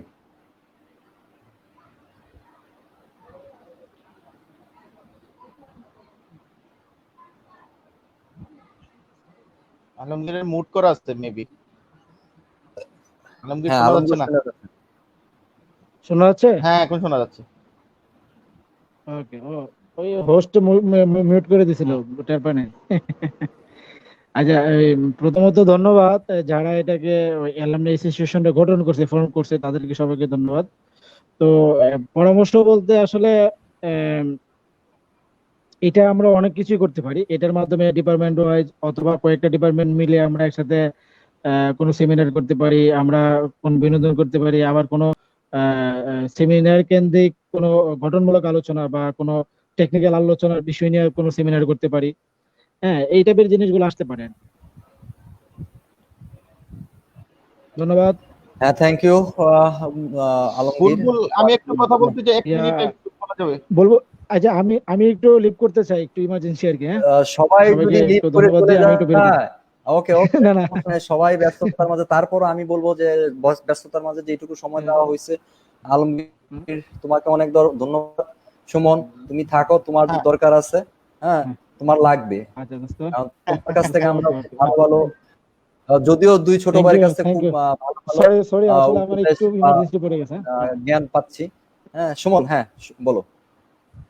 হ্যাঁ, আমি যেটা বলতে চাচ্ছিলাম আলমগীর, বুলবুল, সেটা হলো যে এলিমিনেশন থেকে যদি আমাদের আমি সবচেয়ে বড় মিস করতেছি যে আসলে পুনর্মিলনীর কোনো ব্যাপারটা যদি যদি করানো যেত, বা কোনো এটা কেউ উদ্যোগ নিলে আমরা যদি মানে কোনোভাবে এটাকে অ্যাপ্রুভ করাতে পারি কিনা, যে আসলে হ্যাঁ, এই আচ্ছা, বেস থেকে এত এই বেস পর্যন্ত প্রসঙ্গে একটা পুনর্মিলনী।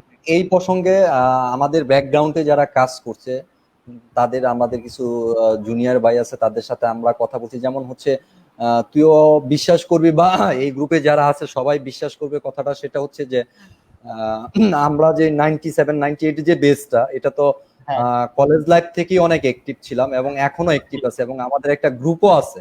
মনে হয় না জি আমাদের সিলেট পলিটেকনিক্যালের কোনো ইয়ারের কোনো গ্রুপ আছে, কিন্তু আমাদের কিন্তু গ্রুপ আছে, এসপিআই হ্যাঁ 97-98 হ্যাঁ একটা হ্যাঁ গ্রুপ হ্যাঁ, আছে। এটা আছে। আমাদের হ্যাঁ আছে। দীর্ঘদিন এটা চলতেছে এবং আমরা জি প্রত্যেকের সাথে প্রত্যেকের যোগাযোগ চলতেছে। এবং জি এই অ্যাসোসিয়েশন এই যে আমাদের সিলেট পলিটি এসপি যে অ্যালামাইন অ্যাসোসিয়েশন যেটা গঠন হয়েছে, সেটার মোটামুটি ভালোভাবে আমরা এটার সাথে আছি এবং এটাকে আরো সামনে নিয়ে যাওয়ার জন্য যতটুকু করা লাগে আমরা করব, এবং আমরা কিছু বড় ভাই আছে, হ্যাঁ, বা 80 দশকের কিছু সিনিয়র ভাই আছে, তাদের সাথেও কথা বলছি, তারাও আমাদের সাথে অলরেডি অ্যাড হয়ে গেছে। হ্যাঁ, আর যেহেতু আমরা 97, মানে আমি যেটা গর্ব করে বলতে পারি, যেহেতু আমরা 97 বেস এর সাথে আছি, এই অ্যাসোসিয়েশন ইনশাল্লাহ আরো বিস্তার লাভ করবে। এবং এটা যেহেতু আমরা 97 অলরেডি ধরে ফেলেছি, এটাকে আমরা ছাড়বো না, এটাকে যতটুকু নেওয়া যায় আমরা ইনশাল্লাহ নিব। তারপরও আমরা আমাদের যারা জুনিয়র ভাই আছে বা সিনিয়ররা আছে বা আমাদের এরকম স্যারের মতো স্যার যারা আছে, তারা যদি আমাদেরকে একটু সাহায্য করে, আমরা আশা করি অনেক বুকে আমাদের আশা বাঁধতে পারে যে আমরা এটাকে অনেক বড় করে নিব। এবং যেটা তুই যেটা বললি যে পূর্ণ মিলন যেটাকে বললি, সেটা আমরা আমাদের গ্রুপ তো খুব বেশি দিন এটা শুরু হয় নাই, তো আমরা একটা চিন্তা ভাবনা করতেছি যে হ্যাঁ, আমরা সবাই সিলেট পলিটেকনিক ইনস্টিটিউটে আমরা সবাইকে ইনভাইট করব এবং একটা মিলন মেলার আয়োজন করব। হ্যাঁ, আমি এটা সেটাই চাচ্ছি একটু সম্ভব। যেমন আমাদের স্যার আছে, স্যারও যদি এখন যেহেতু স্যার ময়মনসিংহে আছে, স্যারও যদি আমাদেরকে সিলেট পলিটেকনিক একটু সাহায্য করে, হ্যাঁ অবশ্যই স্যার তো আসতেই হবে, আমরা সেটাকে অ্যারেঞ্জ করার চিন্তা ভাবনা করতেছি। বাকি আল্লাহ ভরসা এবং সবার দোয়া, দেখি আমরা কতটুকু। তবে আমার বিশ্বাস, যেহেতু আমরা 97 বেস আছি, এর সাথে ইনশাল্লাহ হয়ে যাবে।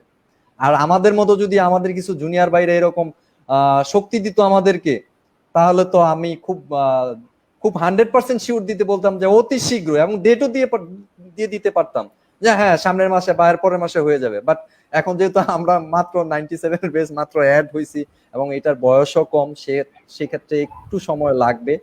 তবে খুব অতি শীঘ্রই আমরা এটার একটা সিদ্ধান্ত নিয়ে নিব। তো এখন আমি আরেকটু ডিসকাস করতে যাচ্ছি রাকিবের কাছে।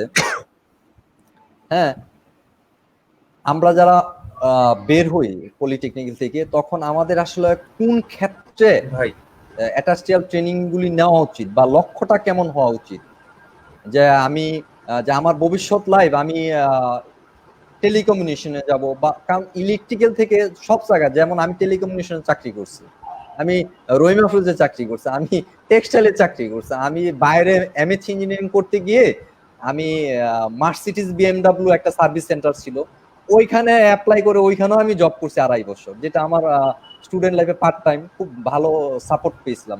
কারণ হচ্ছে ইলেকট্রিক্যাল এমন একটা সাবজেক্ট যেখান থেকে সব দিকে মুভ করা যায়। তো সেই ক্ষেত্রে আমি তোমার কাছে জানতে চাইবো যে আসলে লক্ষ্যটা কিভাবে সেট আপ নেওয়া উচিত, যে আমি এই লাইনে যাব, আমার এইখানে অ্যাটাস্টিয়াল ট্রেনিং এ যাওয়া উচিত, এটা তো যদি একটু তুমি ব্যক্ত করো, তাহলে আমরা যারা শুনছি বা আমাদের যারা আছে তারা খুব উপকৃত হবে। আমি তো খুব অল্প জানি, আমার ব্যক্তিগত অভিজ্ঞতা যেটা আছে আমি শুধুমাত্র হয়তো সেটাই শেয়ার করতে পারি, বা ক্যারিয়ারে এই পর্যন্ত এসে যে এক্সপিরিয়েন্স গুলো গেদার করছি হ্যাঁ, তার সেটাই আলোকে চলবে, কথা সেটাই বলছি। চলবে।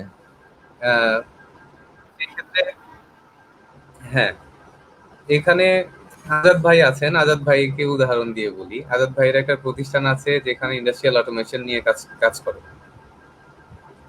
ইলেকট্রিক্যাল সেক্টর থেকে কেউ যদি অটোমেশন নিয়ে কাজ করতে যায়, বাংলাদেশে প্রচুর প্রতিষ্ঠান আছে যারা অটোমেশন নিয়ে কাজ করছে, ট্রেন আপ করছে, অ্যাটলিস্ট মানে হাতে খড়ির যে ব্যাপারটা এই জায়গাটায় আপ করে দিচ্ছে।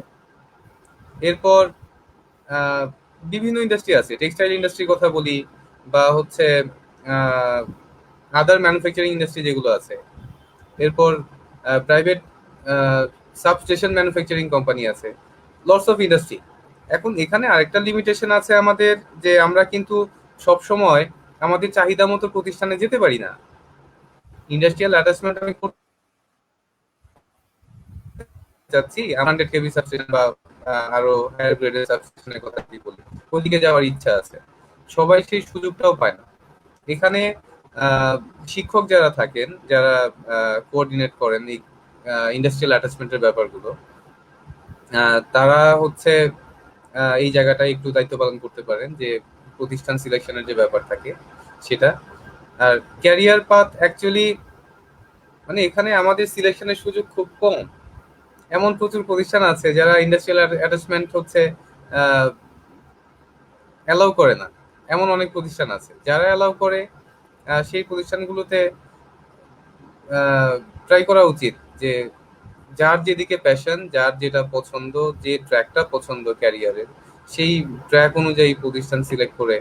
আর একটা ব্যাপার আলোচনার মাঝখানে আসছিল যে শুধুমাত্র ইন্ডাস্ট্রিয়াল অ্যাটাচমেন্টের জন্য যে বসে থাকবে তা না, সেপের কিছু প্রজেক্ট আছে। সরকার প্রচুর কারিগরি প্রশিক্ষণ কার্যক্রম চালাচ্ছে বিভিন্ন পলিটেকনিকে, ওগুলোর মাধ্যমেও কিন্তু হচ্ছে একজন সে নিজেকে আপ করে নিতে পারে টেকনিক্যালি।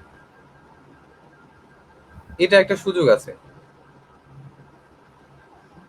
তো থ্যাংক ইউ সর্বোপরি রকিব। বলবো, আসলে রকিব, হ্যাঁ, আমাদের ব্যক্তিগত বা অভিজ্ঞতা থেকে যেটা তোমাদের সিনিয়র হিসেবে যেটুকু আমরা পাইছি, যেমন হচ্ছে আমরা যখন অ্যাটাস্টেল ট্রেনিং এর জন্য বিভিন্ন জায়গায় সিআরএস এ অ্যাপ্লাই করি বা বিভিন্ন পাওয়ার স্টেশনে অ্যাপ্লাই করি, তখন আসলে আমাদেরকে অনেকে নিতে চাইতো না। এখন এই রিফিউজ প্রবলেমটা করে। আছে কিনা? হ্যাঁ, রিফিউজ করে। বাট যখন আমাদের টিচার, আমার এখনো স্পষ্ট মনে আছে, আমাদের রকিবুল্লাহ স্যার আমাদেরকে আশুগঞ্জ পাওয়ার স্টেশন থেকে রিফিউজ করলো যে না, হবে না। রকিবুল্লাহ স্যার পার্সোনালি চিঠি দিয়ে উনি নিজে যোগাযোগ করে আমাদেরকে সেট আপ দিছিল। হ্যাঁ সুমন, তোর মনে আছে নিশ্চয়ই? হ্যাঁ, তোর মিউট আমার করা। হ্যাঁ, হ্যাঁ, তো না, সেই ক্ষেত্রে মনে আছে। আমাদের সদ্য স্যার আছে, আনোয়ার স্যার আছে, বা আমাদের যদি কোনো স্যার এখনো শুনে থাকেন, তো যারা স্টুডেন্ট এখন আছে বা নেক্সট অ্যাটাস্টেল ট্রেনিং এ যাবে, তাদের জন্য স্যার যে যেখানে যেতে চায়, তার যে ভবিষ্যতে যে তার যে একটা এম তৈরি হয়েছে যে সে এটা করবে বা ওইটা করবে, যেহেতু ইলেকট্রিক্যাল এমন একটা ফিল্ড যেখান থেকে যেখানে ইচ্ছে সেখানে যাওয়া যায়, সেক্ষেত্রে মনে হয় আমাদের সবচেয়ে বেশি সাহায্য করতে পারে আমাদের সদ্য যারা টিচার আছেন তারাই। তো আমার একটু আবদার থাকবে স্যারদের কাছে, স্যাররা যেন আমাদের এই ব্যাপারটা একটু ভালো করে দেখেন। আর আমি এখন অলরেডি আমাদের আড্ডা চলে আসছে প্রায় 1 ঘন্টা 2 মিনিট। হ্যাঁ, জানি না কিভাবে সময়টা অতিবাহিত হয়ে গেল, আমার কাছে খুব ভালোই লাগতেছে। আমিও সঞ্চালক হিসাবে ওরকম এক্সপার্ট না, বাট সবচেয়ে বেশি আমি ইমপ্রেসড হয়েছি হচ্ছে সুমনের কারণে। আমাদের যে ব্যাকগ্রাউন্ডে যে আছে সুমন, কাউসার। হ্যাঁ, সুমন বলতেছে বুলবুল ভাই এটা করতে হবে। আমি কই ভাই আমি তো এগুলি পারি না। কয় না, আপনার করতে হবে। তো অবশ্য ওদের কৃতিত্বই, আমার কৃতিত্ব এখানে কিছুই নাই। সবকিছু সেট আপ, সবকিছু মেনটেন করতেছিল সুমন, তারপর আছে কাউসার, আরো কয়েকজন আছে, ওরা প্রত্যেকেই অনুষ্ঠানে ছিল। হ্যাঁ, তবে স্পেশালি ধন্যবাদ জানাই সুমনকে, এবং কাউসারও আছে সাথে। হ্যাঁ, সবাইকে যারা ব্যাকগ্রাউন্ডে কাজ করতেছে সবাইকে আমি ধন্যবাদ জানাই, কারণ ওদেরই আহ আগ্রহে এই অনুষ্ঠান শুরু এবং চলতেছে, এবং আশা করি চলবে। হ্যাঁ, তো এখন হচ্ছে আমার আজাদের কাছে যে একটা ব্যাপার, সেটা হচ্ছে যে লেখাপড়ার পাশাপাশি একজন ইঞ্জিনিয়ার হিসাবে আউট নলেজটা কতদূর দরকার, বা একজন মানুষ হিসেবে কতদূর প্রয়োজন। যেমন আমার ব্যক্তিগত পার্সন থেকে, যেমন আমি যখন যেই কাজটাই দেখি, আমার ইলেকট্রিক্যাল, যেমন কর্মক্ষেত্রে যখন আমি ইন্ডাস্ট্রিতে জব করি, আমার ফার্স্ট জব ছিল ইন্ডাস্ট্রিতে, আমি ইলেকট্রিক্যাল, বাট আমার ওইখানে গিয়ে আমার মেকানিক্যাল কাজও দেখতে হয়েছে, সিভিলের কাজও দেখতে হয়েছে। যখন আমি ওই সবগুলি কাজ কম্বাইন করতে পারছি, তখনই আমি মনে হচ্ছে যে না, আমি অ্যাজ এ ইঞ্জিনিয়ার হিসেবে সাকসেসফুল। বাট শুধু আর ইলেকট্রিক্যাল সাবজেক্টটা হচ্ছে এমন যে শুধু ইলেকট্রিক্যাল হলে হয় না, মেকানিক্যাল এটার সাথে একদম খুব ভালোভাবে জড়িত, ইলেকট্রনিক্স ভালোভাবে জড়িত। তবে সেই ক্ষেত্রে তোমার কাছে আমার এইটাই আবদার যে প্র্যাকটিক্যাল ক্ষেত্রে বা মানে চাকরি ক্ষেত্রে ইলেকট্রিক্যাল শুধু বই দেখলাম, প্র্যাকটিক্যাল করলাম ইলেকট্রিক্যাল, এটার মধ্যে কি সীমাবদ্ধ থাকা উচিত, না আউট নলেজ অনেক নেওয়া উচিত? তুমি কি মনে করো? জি ভাই, অনেক ধন্যবাদ। খুবই গুরুত্বপূর্ণ কোশ্চেন। তো আউট নলেজ, আমার একটু সময় লাগবে কথাটা বলতে আর কি। মোটামুটি না, অনেক, অবশ্যই সমস্যা নেই। কোশ্চেনটা খুব গুরুত্বপূর্ণ, তো আমাকে একটু সময় দিয়ে বলতে হবে। তো কোশ্চেনের প্রথম কথা হচ্ছে, আউট নলেজের কথা চিন্তা করতে গেলে আগে নিজের ডিপার্টমেন্টের আউট নলেজ কি সেটাকে জানা আগে দরকার আর কি। আমার মনে হয় যে আমাদের ক্ষেত্রে পলিটেকনিকে পড়াকালীন সময় আমাদের যেটা মনে হয় যে আমরা নর্মালি আসলে এটাই জানি না যে আমার ডিপার্টমেন্টের কাজের বিস্তৃতি কত দূর। তো নর্মালি আমরা যারা ইলেকট্রিক্যালে পড়াশোনা করি, পড়াকালীন সময়ে আমাদের ফিল্ডগুলো বলতে শুধুমাত্র আমরা সাব স্টেশন, আমরা বিদ্যুতের লাইন দেখি, জেনারেটর, মোটর, ট্রান্সফরমার, এই কয়েকটা জিনিস পড়ি। এই কয়টাকে আমরা সীমাবদ্ধ ধরে নেই যে এই কয়টাই আমাদের ডিপার্টমেন্ট, মানে আমাদের ডিপার্টমেন্ট রিলেটেড কাজ। কিন্তু এর বাহিরে এই যে সুমন ভাই বলছিল কিছুক্ষণ আগে যে বিভিন্ন ফ্যাক্টরিতে, আবার বুলবুল ভাইও বলে গেছে যে বিভিন্ন ফ্যাক্টরিতেই আমাদের কাজ আছে। তো এই ফিল্ডটাই হচ্ছে আগে সর্বপ্রথম জানা। আর এই জিনিসটাই যদি আমি না জানি যে আমার কোন কোন ফিল্ড আছে, সেই ক্ষেত্রে কিন্তু আমাদের ভবিষ্যৎ ফিউচারটা কোন দিকে যাবে, ভবিষ্যৎটা কোন দিকে আমরা ক্যারিয়ারটাকে ডেভেলপ করব, সেটা কিন্তু ডিসিশন নিতে প্রবলেম হয়ে যায়। যখন আমি নিজের ডিপার্টমেন্টেরই কোন কোন সাইড, বাহিরের কোন কোন সাইড আমাদের কাজ করার সুযোগ আছে, সেটা আমি যখন জানবো, তখন কিন্তু আমার রাইট আমার জন্য কোনটা হবে, আমার জন্য সঠিক ডিসিশনটা কোনটা হবে, সেটা নেওয়াটা ইজি হয়ে যাবে। এই জন্য শুরুতেই হচ্ছে স্টুডেন্টদের ক্ষেত্রে আমার মনে হয় যেটা প্রয়োজন সেটা হচ্ছে অ্যাজ এ টিচার হিসাবে যারা থাকে তাদেরও উচিত যে এটা বাহিরে দিয়ে সেমিনার করিয়ে হোক অথবা নিজেরা গাইডলাইন করে হোক, তাদেরকে আগে জানানো যে ইলেকট্রিক্যাল থেকে পড়াশোনা করে তোমার কোন কোন দিকে যাওয়ার সুযোগ আছে, সেই বিষয়গুলো তাদেরকে ক্লিয়ার ধারণা দেওয়া। যদিও আগের থেকে এখন একটা জিনিস মানে আপডেট হয়েছে সোশ্যাল মিডিয়ার কারণে, যে এখন ফেসবুকে সব ধরনের পোস্ট দেখা যায়, অনেক সিনিয়র অনেক গ্রুপ, যেমন এই যে এইটাই একটা গ্রুপ, এই সুযোগটা আমাদের সময় ছিল না যে এই গ্রুপের মাধ্যমে কিন্তু তারা এই কথাগুলো শুনতে পাচ্ছে। তো আমার মনে হয় এইটাকে জানা দরকার। আর দ্বিতীয় যে কোশ্চেনটা ভাই আপনি করছেন, যে যেমন আমাকে ইলেকট্রিক্যাল থেকে পাশ করে মেকানিক্যালের কাজও করতে হয়, সিভিলের কিছু ড্রয়িং দেখতে হয়, এটার কথা যদি আমি বলি, যে একটা উদাহরণ দিয়ে যদি বলি যে যদি কোনো, আমরা যদি একটা চিলের কথাই চিন্তা করি, তাহলে ওর যে পায়ের নখ, ওর একটা নখে যদি নখ থাকে শুধু, আর কোনো যদি নখ না থাকে, তাহলে কিন্তু ও কোনো কিছু মানে গ্রেপ করতে পারবে না, শিকার করতে পারবে না। তো সেই ক্ষেত্রে যদি ভালো কিছু শিকার করতে চায়, তাহলে তার প্রত্যেকটা আঙ্গুলে নখ থাকতে হবে। তো এটা হচ্ছে আমি বলতে বোঝাতে চাচ্ছি এটা দিয়ে যে তার প্রত্যেকটা স্টুডেন্টকে আউট নলেজের যে কথাটা বললেন, যে প্রত্যেকটা স্টুডেন্টকে অবশ্যই তাকে মাল্টি স্কিল সম্পন্ন হতে হবে। তো মাল্টি স্কিল সম্পন্ন হলে সে অন্যদের থেকে অবশ্যই যে কোনো প্রতিষ্ঠানে আলাদা একটা প্রিফারেন্স পাবে। তো এই জন্য আমি বলবো যে তাকে অবশ্যই ইলেকট্রিক্যাল কাজের পাশাপাশি অটোক্যাডটা শিখে রাখা, মেকানিক্যাল ড্রয়িং সম্পর্কে ধারণা রাখা, হ্যান্ড ড্রয়িং গুলো ভালো করে ক্লিয়ার রাখা, এবং কম্পিউটার ডিপার্টমেন্টের যে কাজগুলো এক্সেল, পাওয়ার পয়েন্ট, প্রেজেন্টেশন তৈরি করা, এই ব্যাপারগুলো, এবং ভালো ইন্টারনেট ব্রাউজিং করাটাও খুবই গুরুত্বপূর্ণ। কারণ আমরা কাজ করতে গেলে সবই জানা থাকে না, সেগুলোকেও খুঁজে বের করার জন্য ওই সব নলেজগুলো আমাদের একান্তই জরুরি।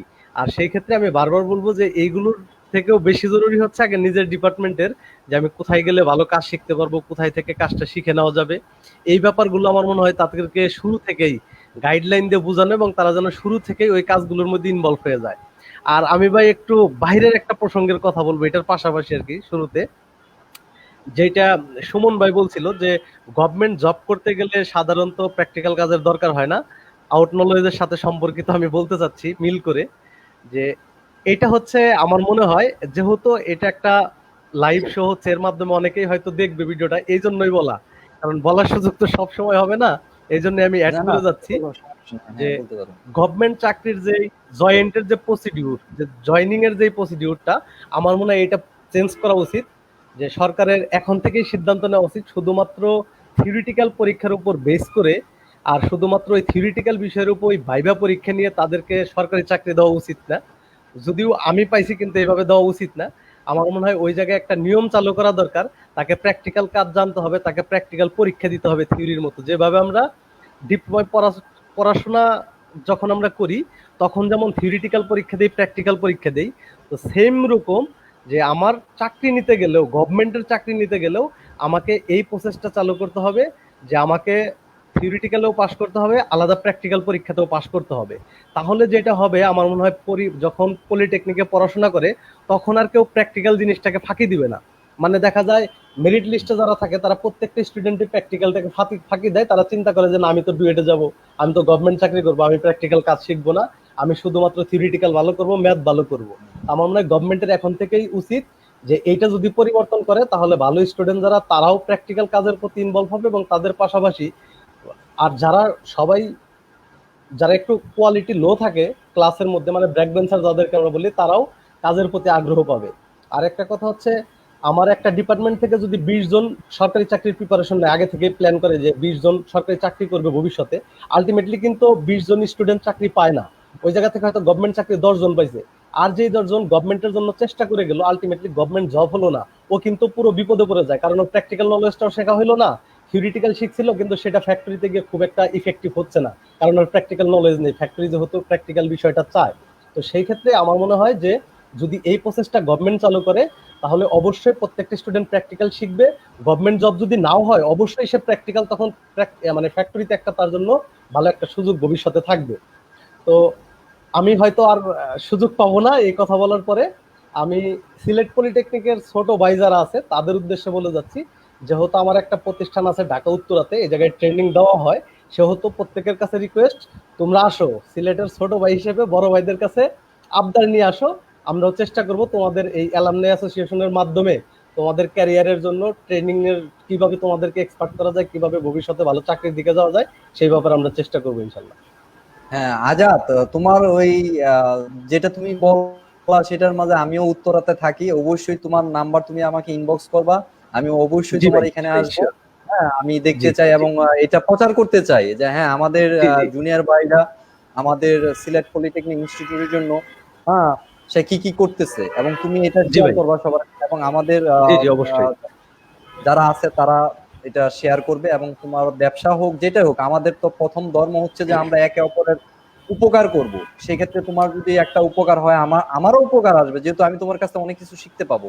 এবং যারা শুনছেন আমার এই কথাগুলো তারা অবশ্যই সুমনের সাথে, আজাদের সাথে কানেকশন করবেন, যাতে আজাদের কাছ থেকে অনেক কিছু নেওয়া যায় এবং খুব চিপ রেটে নিয়ে যাবেন। না ভাই, আমি খুব অন্যান্য অন্যান্য পলিটেকনিকের বিভিন্ন জায়গা থেকে আমি অপরচুনিটি দিচ্ছি, অনেক পলিটেকনিক থেকে টিচাররা ফ্রিতে স্টুডেন্ট পাঠাচ্ছে, আমি তাদেরকেও ট্রেনিং দিচ্ছি। কিন্তু দুর্ভাগ্যজনক হলেও সত্যি যে আমার প্রতিষ্ঠানের 2 বছর বয়স ইলেকট্রিক্যাল টেকনোলজি থেকে সিলেট পলিটেকনিক থেকে একজন স্টুডেন্ট এখনো পর্যন্ত আসে না এই জায়গায়। হ্যাঁ ইনশাল্লাহ আমি থাকবো, আমি তোমার সাথে যোগাযোগ করব, ইনশাল্লাহ তোমার সাথে আর যোগাযোগ স্যারকে থাকবো। স্পেশালি ধন্যবাদ, আমি ময়মনসিংহ পলিটেকনিকে গেছিলাম একটা ওয়ার্কশপ করানোর জন্য, স্যার আমাকে যে কোঅপারেশনটা করছে তার জন্য আমি স্যারের কাছে কৃতজ্ঞ। স্যারকে আবার এই জায়গায় দেখতে পাবো এটা আমি আগে থেকে জানতাম না। স্যারকে ধন্যবাদ অনেক অনেক। হ্যাঁ জি সুমন, বলুন, বলুন। আজাদ তোমাকে অনেক ধন্যবাদ, অনেক মূল্যবান সময় এবং অন্য এক মূল্যবান কথা তুমি আমাদেরকে দিয়ে গেছো, সেই জন্য হ্যাঁ আমার পক্ষ থেকে অবশ্যই, এবং যারা আমাদের পিছনে সুমন কাউসার যারা টোটাল যারা যে ইউনিটটা কাজ করতেছে পিছনে, ওদের পক্ষ থেকে তোমাকে অন্য ধন্যবাদ। তা এখন চলে আসি আমাদের শ্রদ্ধেয় স্যারকে দিয়ে শুরু করেছিলাম, এখন স্যারকে দিয়ে শেষ করার চিন্তা ভাবনা আমি করতেছি। আর যদি তোমরা আমাদেরকে আরেকটু সাপোর্ট দাও, না হয় আর একটু থাকলাম সেটা, কারণ আমি আর চালাবো আমার ভিতরে সেই কোয়ালিটি আসলে ওরকম নাই। তারপরেও আমি যতটুকু চেষ্টা করছি, ভুল ত্রুটি হলে ক্ষমা দৃষ্টি চোখে দেখবেন। সবাইকে আমার সেই অনুরোধ। স্যারের কাছে আমার একটা মানে মূল্যবান কথা, এবং সবার জন্য সেটা মূল্যবান হবে আশা করি, সেটা হচ্ছে যে ইলেকট্রিক্যাল ডিপার্টমেন্ট যে একটা ডিপার্টমেন্ট, সেই ডিপার্টমেন্টের প্রতি আপনার মূল্যবান কিছু পরামর্শ, যে এই সেটা হোক স্টুডেন্টদের জন্য, সেটা হোক চাকরির ক্ষেত্রে, আপনার কিছু মূল্যবান পরামর্শ যদি দয়া করে দেন তাহলে সেক্ষেত্রে আমরা সবাই খুব উপকৃত হতাম। আমি লাস্ট পর্যায়ে, আচ্ছা যাক, আমাকে বলার জন্য সকলকে ধন্যবাদ। আসলে ইলেকট্রিক্যাল ডিপার্টমেন্ট একটা বিশাল বড় ডিপার্টমেন্ট। দেখা যাচ্ছে যে এই ইলেকট্রিক্যালের সাথে মোটামুটি সকল টেকনোলজি বা ডিপার্টমেন্ট জড়িত। ইলেকট্রিক্যাল থেকে চাকরির দিকেও এর প্রচার প্রসার বিভিন্ন দিকে। আমি মনে করি যে যদি ছাত্রছাত্রীরা ইলেকট্রিক্যালের দিকে পড়াশোনা করে তাহলে তারা বিভিন্ন কর্মক্ষেত্রে যেতে পারে। আর ইলেকট্রিকের থেকে আগে শুধু দেখা যাচ্ছে যে শুধু ইন্ডাস্ট্রিতেই না, এখন বিভিন্ন সরকারি চাকরির ক্ষেত্রেও বিভিন্ন ক্ষেত্র আছে, ডিপার্টমেন্ট আছে, এগুলাতে চাকরি করতে পারে। তা আমি মনে করি যে ইলেকট্রিক্যাল যদি কেউ ভালোভাবে পড়াশোনা করে তাহলে অন্যান্য ডিপার্টমেন্ট আছে, সিভিল, মেকানিক্যাল, পাওয়ার, কিন্তু আমি মনে করি যে ইলেকট্রিক্যাল ডিপার্টমেন্টটা আমার দিক থেকে আমি একটা সর্বোচ্চ পর্যায়ে ধরি। এই কারণে ইলেকট্রিক্যালে যারা পড়াশোনা করবে, মেধা সম্পন্ন ছাত্রছাত্রীরা যদি আসে আরো ভালো করবে। তা লাস্ট পর্যায়ে আমি আমার এই এলুমিনা অ্যাসোসিয়েশনকে আমি একটু বলতে চাই, ভালো লাগলো যে আপনাদের ভালোবাসা আমাকে ঘিরে রয়েছে। ভালোবাসার ডালপালাগুলি হঠাৎ কখন আন্তরিকতার বাতাসে নড়ে ওঠে, এক অলিখিত স্নান, যা শব্দের শরীরে সৌরভ মাখা, আমি তা আজকে বুঝতে পারলাম। আপনারা আমাকে এই লাইভ প্রোগ্রামে সুযোগ দেওয়ার জন্য এবং কিছু কথা বলার জন্য যে কথাগুলো বললাম এগুলা যাতে ছাত্রছাত্রীরা শুনে উপকৃত হয়, এবং এলুমনে অ্যাসোসিয়েশনকে ধন্যবাদ ও কৃতজ্ঞতা জানিয়ে ছোট করতে চাই না। আমার অন্তরের স্থল থেকে তাদেরকে কৃতজ্ঞতা জানিয়ে আমি আজকে এখানে বিদায় নিতে চাচ্ছি আপনাদের কাছ থেকে। স্যার আরেকটু, হ্যাঁ, বিদায় দেওয়া যাচ্ছে না স্যার, কারণ অনেক কমান্ডার আছে, স্যার একটু থাকতে হবে, আমরা সেই চেষ্টাই করবো। বুলবুল তবে একটু, বুলবুল না, রাত্র একটু ঠিক আছে, সবাই তো আসলে তো হ্যাঁ, একটু রাত্র হ্যাঁ। বেশি হয়ে গেছে, একটু শর্ট করলে ভালো ও হয়। সরি, 11টা বেজে, হ্যাঁ আমি এই আর 10 মিনিট, আমাদের হাতে আর 10 জি, মিনিট জি। টাইম আছে, 10 মিনিটের মধ্যে ইনশাল্লাহ আমরা এটা শেষ করার চিন্তা ভাবনা করব। তো যেটা আমি বলতে চাইছিলাম সেটা হচ্ছে যে আমরা যারা ইঞ্জিনিয়ার ম্যাক্সিমাম আজকে আমাদের প্রমাণ আছে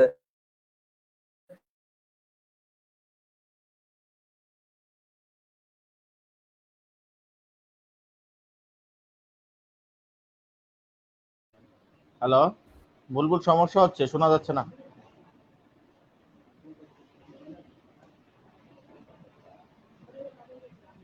হ্যালো,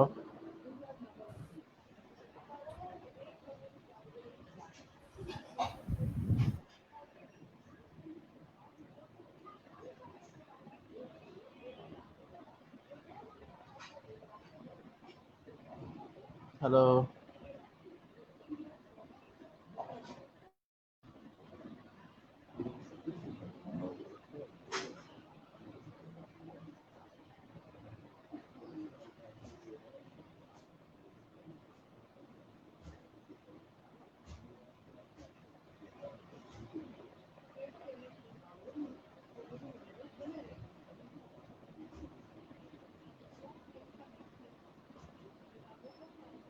বুলবুল শুনতে পাচ্ছি না তো। আজাদ, সবাই শুনতে পাচ্ছে?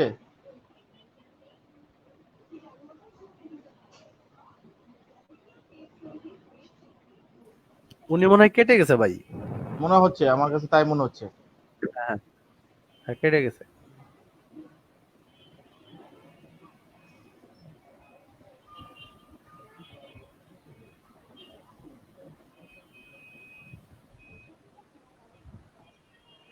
আমরা কি বের হয়ে যাব না থাকবো? ভাই আপনি আমাদের দুইজনকে একটু উপদেশ দিয়ে বের হয়ে যেতে তারা পারেন, উপদেশ সমস্যা নেই। আমরা দুইজন ভাই আপনার সাথে আচ্ছা, আছি। ঠিক আছে, উপদেশ দেওয়ার কিছু না, তোমরা তো ভালো জায়গায় আছো দুজনে। আমি উপেক সিনহার কথা বললাম, যে উপেক সিনহার কথা শুনলাম। আমি ওখানে দীর্ঘদিন ছিলাম, ওই আশেপাশে ছিলাম আর কি, কাজ করেছিলাম। আমরা যেহেতু বাড়ি নারায়ণগঞ্জ, ওখানে ঢোকার সৌভাগ্য আমার হয়েছে কয়েকবার। আমি ওখানে 2004-5 দিকে আমি তখন ওখানে ঢুকেছিলাম, তো একটা কাজেও গিয়েছিলাম অলরেডি। এবং ওখানে বর্তমানে জিএম এডবিন একজন কমডোর থাকার কথা, উনি আছে কিনা জানি না আমি। একটা মাহি আলম সেক্টরে, সাহেব, মাহি আলম সাহেব আছেন। সরি, মাহি আলম, হ্যাঁ সরি, সরি টু সে, সাহেব আমার আছেন। আসলে প্রবলেম ছিল, এই জন্য মাহি ভুলে আলম সাহেব গেছিলাম। আছেন। হ্যালো, শোনা যাচ্ছে? জি, জি ভাই, হ্যাঁ শোনা শুনতে যাচ্ছে পাচ্ছি। বুলবুল, Hello. আমরা নিজেরা একটু চালিয়ে ভাই কি যাচ্ছিলাম আর শুনতে কি। পাচ্ছেন? হ্যাঁ, থ্যাংক ইউ বন্ধু, এই জন্য তো আমরা বন্ধু, তাই না? বন্ধু আছে আমাদের এরকম দুইটা ছোট ভাই, আমরা যদি থাকি সব, আমাদের ওই অ্যাসোসিয়েশন যদি প্রবলেম, আমরা সবাই মিলেই চালিয়ে নিব ইনশাল্লাহ। তবে স্যারকে অনেক ধন্যবাদ, স্যার যে লাস্ট যে কবিতা বলে গেল, হ্যাঁ, তাহলে আমাদের ইলেকট্রিক্যাল ডিপার্টমেন্ট আজকে আমরা গর্বিত বোধ করতে পারি, কারণ আমাদের এরকম শুধু আমরা যান্ত্রিক না, আমাদের হ্যাঁ এরকম কাব্যিক স্যারও আছে আমাদের সাথে। তো যাই হ্যাঁ হোক, জি ভাই, একটা রিকোয়েস্ট সমস্যা থাকতো ভাই আপনার প্রতি, রকিবুল্লাহ স্যারকে একদিন লাইভে আনা। হ্যাঁ, রকিবুল্লাহ হ্যাঁ, স্যারকে, হ্যাঁ। আমার অনেক ইচ্ছা ছিল যে আমি কারণ রকিবুল স্যারের সাথে আমার দেখা হয় না আজকে 23 বছর। আমি স্যারের সাথে গত বছর স্যারের সাথে কুমিল্লা পলিটেকনিকে গিয়ে দেখা করছিলাম। স্যার ওই জায়গায় তখন বিভাগীয় প্রধান ছিল, ভারপ্রাপ্ত বিভাগীয় প্রধান ছিল। তো স্যার এখন আবার আছে হচ্ছে ইয়াতে আছে, চাঁদপুরে আছে। ওই কম্পিউটার ইঞ্জিনিয়ারিং ইনস্টিটিউট নামের একটা প্রতিষ্ঠান আছে, মেবি ওটার যাই হোক, প্রিন্সিপাল দেখি ইনশাল্লাহ রকিবুল্লাহ স্যারকে আমি আবার আনার ব্যবস্থা করবো, আর স্যারের সাথে আমার অনেক বুলবুল, সাদেক স্যার ডিসি মেশিনের সাদেক স্যার, সাদেক স্যারের সাথে আমার ঢাকায় দেখা, সাদেক স্যারের সাথে। স্যার আমাকে প্রথমে চিনতে পারে নাই, পরে স্যারকে বললাম স্যার আমি বুলবুল, পরে বলতেছে কোন বুলবুল বুলবুল, পরে যখন সে কয়, আরে তুমি, পরে অনেক কথা টথা হইলো। স্যারে তখন ছিল হচ্ছে ব্রাহ্মণবাড়িয়া পলিটেকনিক ইনস্টিটিউটে। হ্যাঁ, আচ্ছা। হ্যাঁ। ওখানে তুমি মেবি উনি পার্মানেন্ট হয়ে গেছিল। আহ,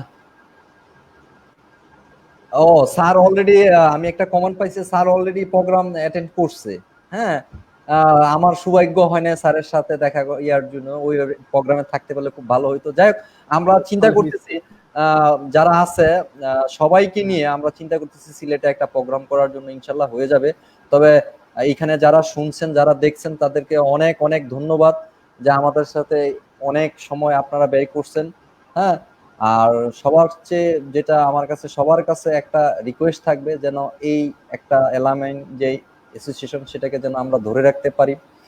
ধরে রাখার জন্য আমাদের যা যা করা দরকার, যেন আমরা সবাই এগিয়ে আসি।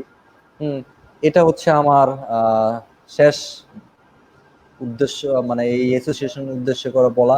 এখন সংক্ষিপ্ত আমরা কিছু এই অ্যাসোসিয়েশন সম্পর্কে শুনে আমরা অনুষ্ঠানটা শেষ করতে চাচ্ছি, যদি তোমাদের কোনো আপত্তি না থাকে।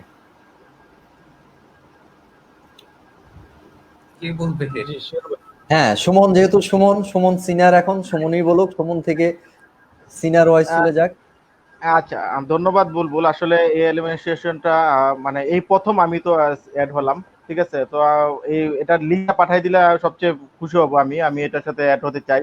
আসলে এখানে ছোট ভাই বা যারা বড় আছে, যারা ছাত্র আছে, যারা শিক্ষক আছে, সবাইকে আমরা মানে এইভাবে অনুভব করব যে আসলে আমরা এখানে একটা এখনো মানে শিক্ষানবিশ হিসেবে আছি। আমি বড় বা আজাদ ছোট, বা স্যার অনেক বড় বা স্যার টিচার, আমরা সবাই শিক্ষানবিশ। আমরা চাবো যে এটা থেকে কোনো শিক্ষানবিশ, আমি দীর্ঘদিন পলমল গ্রুপে ছিলাম, তো ওখানে যারা বিভিন্ন রুয়েট এবং চুয়েটের যারা স্টুডেন্ট ছিল বা যারা ওখানে চাকরি করতো, তাদের একটা দেখতাম যে এরকম একটা অ্যালুমিনি অ্যাসোসিয়েশন ছিল, যে তারা সবসময় এখানে বিভিন্ন প্রশ্ন করতো বা বিভিন্ন পড়াশোনার যে ব্যাপারগুলো ছিল তারা ওগুলা ডিসকাস করতো, এবং ইভেন তো তারা চাকরির ব্যাপারেও তাদের এক একজনকে সাহায্য করতো, যে চাকরি একটা সমস্যা হচ্ছে ভাইয়া, তারা সেই চাকরিটা দিচ্ছে, বা ওখানে যাও, আমি ওকে বলে দিচ্ছি, তুমি ওখানে গিয়ে এটা হেল্প করো। তো এই যে হেল্পফুল যে ব্যাপারগুলো, এগুলো যাতে অ্যালুমিনি অ্যাসোসিয়েশন থেকে করা হয় সব সময়ের জন্য, যে একটা ভাই, আমার ছোট ভাই হোক বা আমার বড় ভাই হোক, এটা প্রবলেম হতেই পারে। সরকারি চাকরি তো আর সবাই করছে না, যারা প্রাইভেট সেক্টরে জব করতেছে, তাদেরকে যাতে এই সেক্টরগুলোতে যাতে সবসময় রিলায়েবিলিটি সুমন, তোমার এই কথার সাথে আমি একমত। অলরেডি আমাদের এই যে পেজটা আছে, এই পেজে অলরেডি এরকম অ্যাড আমি 2-3টা অলরেডি পেয়ে গেছি। আমার আসলে ওরকম সৌভাগ্য হয় না, মানে lot of time spend to this website, but আমি গতকালকে বা গত পরশুদিন আমি ফলো করলাম যে এখানে কোথায় একটা চাকরির জন্য সার্কুলার অলরেডি চলে আসছে। তবে ইনশাল্লাহ নেক্সটে যে যেখান থেকে, যেমন যদি তোর এখানে যদি কোনো opportunity থাকে, share করবি। যেমন হ্যাঁ হ্যাঁ, এটা হলে আমাদের যারা ছোট ভাই আছে তারা অনেক উপকৃত হবে, যেটা আমরা অনেক বড় ভাইয়ের কাছ থেকে যেটা পেয়েছি, এবং আমাদেরও সেটা দায়িত্ব, আমরাও যেন ছোট ভাইদেরকে এই সাহসটা যাতে যোগায় যে হ্যাঁ তোমরা আসো, আমরা তোমাদের পাশে আছি। এটা করলে হয়তো আমরা যারা আছি তারা অনেক উপকৃত হবে এই অ্যাসোসিয়েশন। সেটা অ্যাসোসিয়েশন প্লাস আমাদের পলিটেকনিকের একটা অনেক গুডউইল একটা তৈরি হবে, যে না, এই পলিটেকনিকের স্টুডেন্ট যারা আছে তারা খুব স্ট্রং, তারা খুব স্ট্রং, তারা ইউনিটিটা খুব স্ট্রং, তারা যে কোনো সমস্যায় সম্মুখীন থাকতে পারছে। এটা আমাদের জন্য অনেক সেই ধরনের অলরেডি আমি অনেক বড় ভাইদের সাথে, যারা 80 সেঞ্চুরিতে যারা এই সিলেট পলিটেকনিক থেকে বের হয়েছে এবং যারা খুব ভালো পোস্টে আছে, হ্যাঁ বড় বড় পোস্ট আছে, ওদের অনেকের সাথে আমার কথা হয়েছে, এবং আমাদের গ্রুপে জয়েন্টও আছে। ওদেরকে আমি একসাথে করতেছি ইনশাল্লাহ, এই ছোট ভাইদেরকে সাহায্য নিয়েই। হ্যাঁ, সবাইকে আমি আমরা চেষ্টা করবো অ্যাড করার জন্য, যাতে করে আমরা সবাই উপকৃত হতে পারি। শুধু যে একজন উপকৃত হবে এমন না, যাতে সবাই, আমরা ছোট ভাই বড় ভাই সবাই মিলে যাতে একজন আরেকজনের উপকার করতে পারি, উপকার আসতে পারি। হ্যাঁ, এটা একটা আমরা একটা প্ল্যাটফর্ম যাতে থাকে, সেটা সাথে সবার কাছে, সবার যাতে সত্যিকারের অর্থে আমার এই সঞ্চালন হিসাবে আমি কখনোই করি নাই। হ্যাঁ, আমি সত্যিকারের অর্থে বলতে, আমি অফিস থেকে 9টা 30-এ আসছি, আমি এখনো জামা কাপড় চেঞ্জ করি নাই, মুখ ধুই নাই, আমি কোনো কিছু খাওয়া দাওয়া করি নাই, আমার কথা বলতে কষ্ট হচ্ছে। হ্যাঁ, তারপরও এই অনুষ্ঠান হবে এই জন্য আমি বসে থাকতে পারি নাই, আমি চলে আসছি। অনেকে হয়তো তোমরা হয়তো খেয়াল করো, আমি মাঝে মাঝে আমি স্ক্রিন স্টপ করে চলে যাচ্ছি, তার মানে হচ্ছে আমি খাওয়া দাওয়া করতেছি। যদি বিশ্বাস না হয় আমি তোমাদেরকে দেখাচ্ছি। না না না না, খাওয়া দাওয়া করতে পারি নাই, আমার মুখ দিয়ে কথা বের হয়ে যায়, বাট এই অনুষ্ঠান হবে আমি থাকতে পারি নাই। কারণ হচ্ছে যে হ্যাঁ, আমার দ্বারা যদি একজন ছোট ভাই উপকৃত হয়, আমি যদি কারো যে আজাদের কাছ থেকে শুনলাম সে উত্তরা আছে, আমি ডেফিনেটলি ওর সাথে দেখা করব।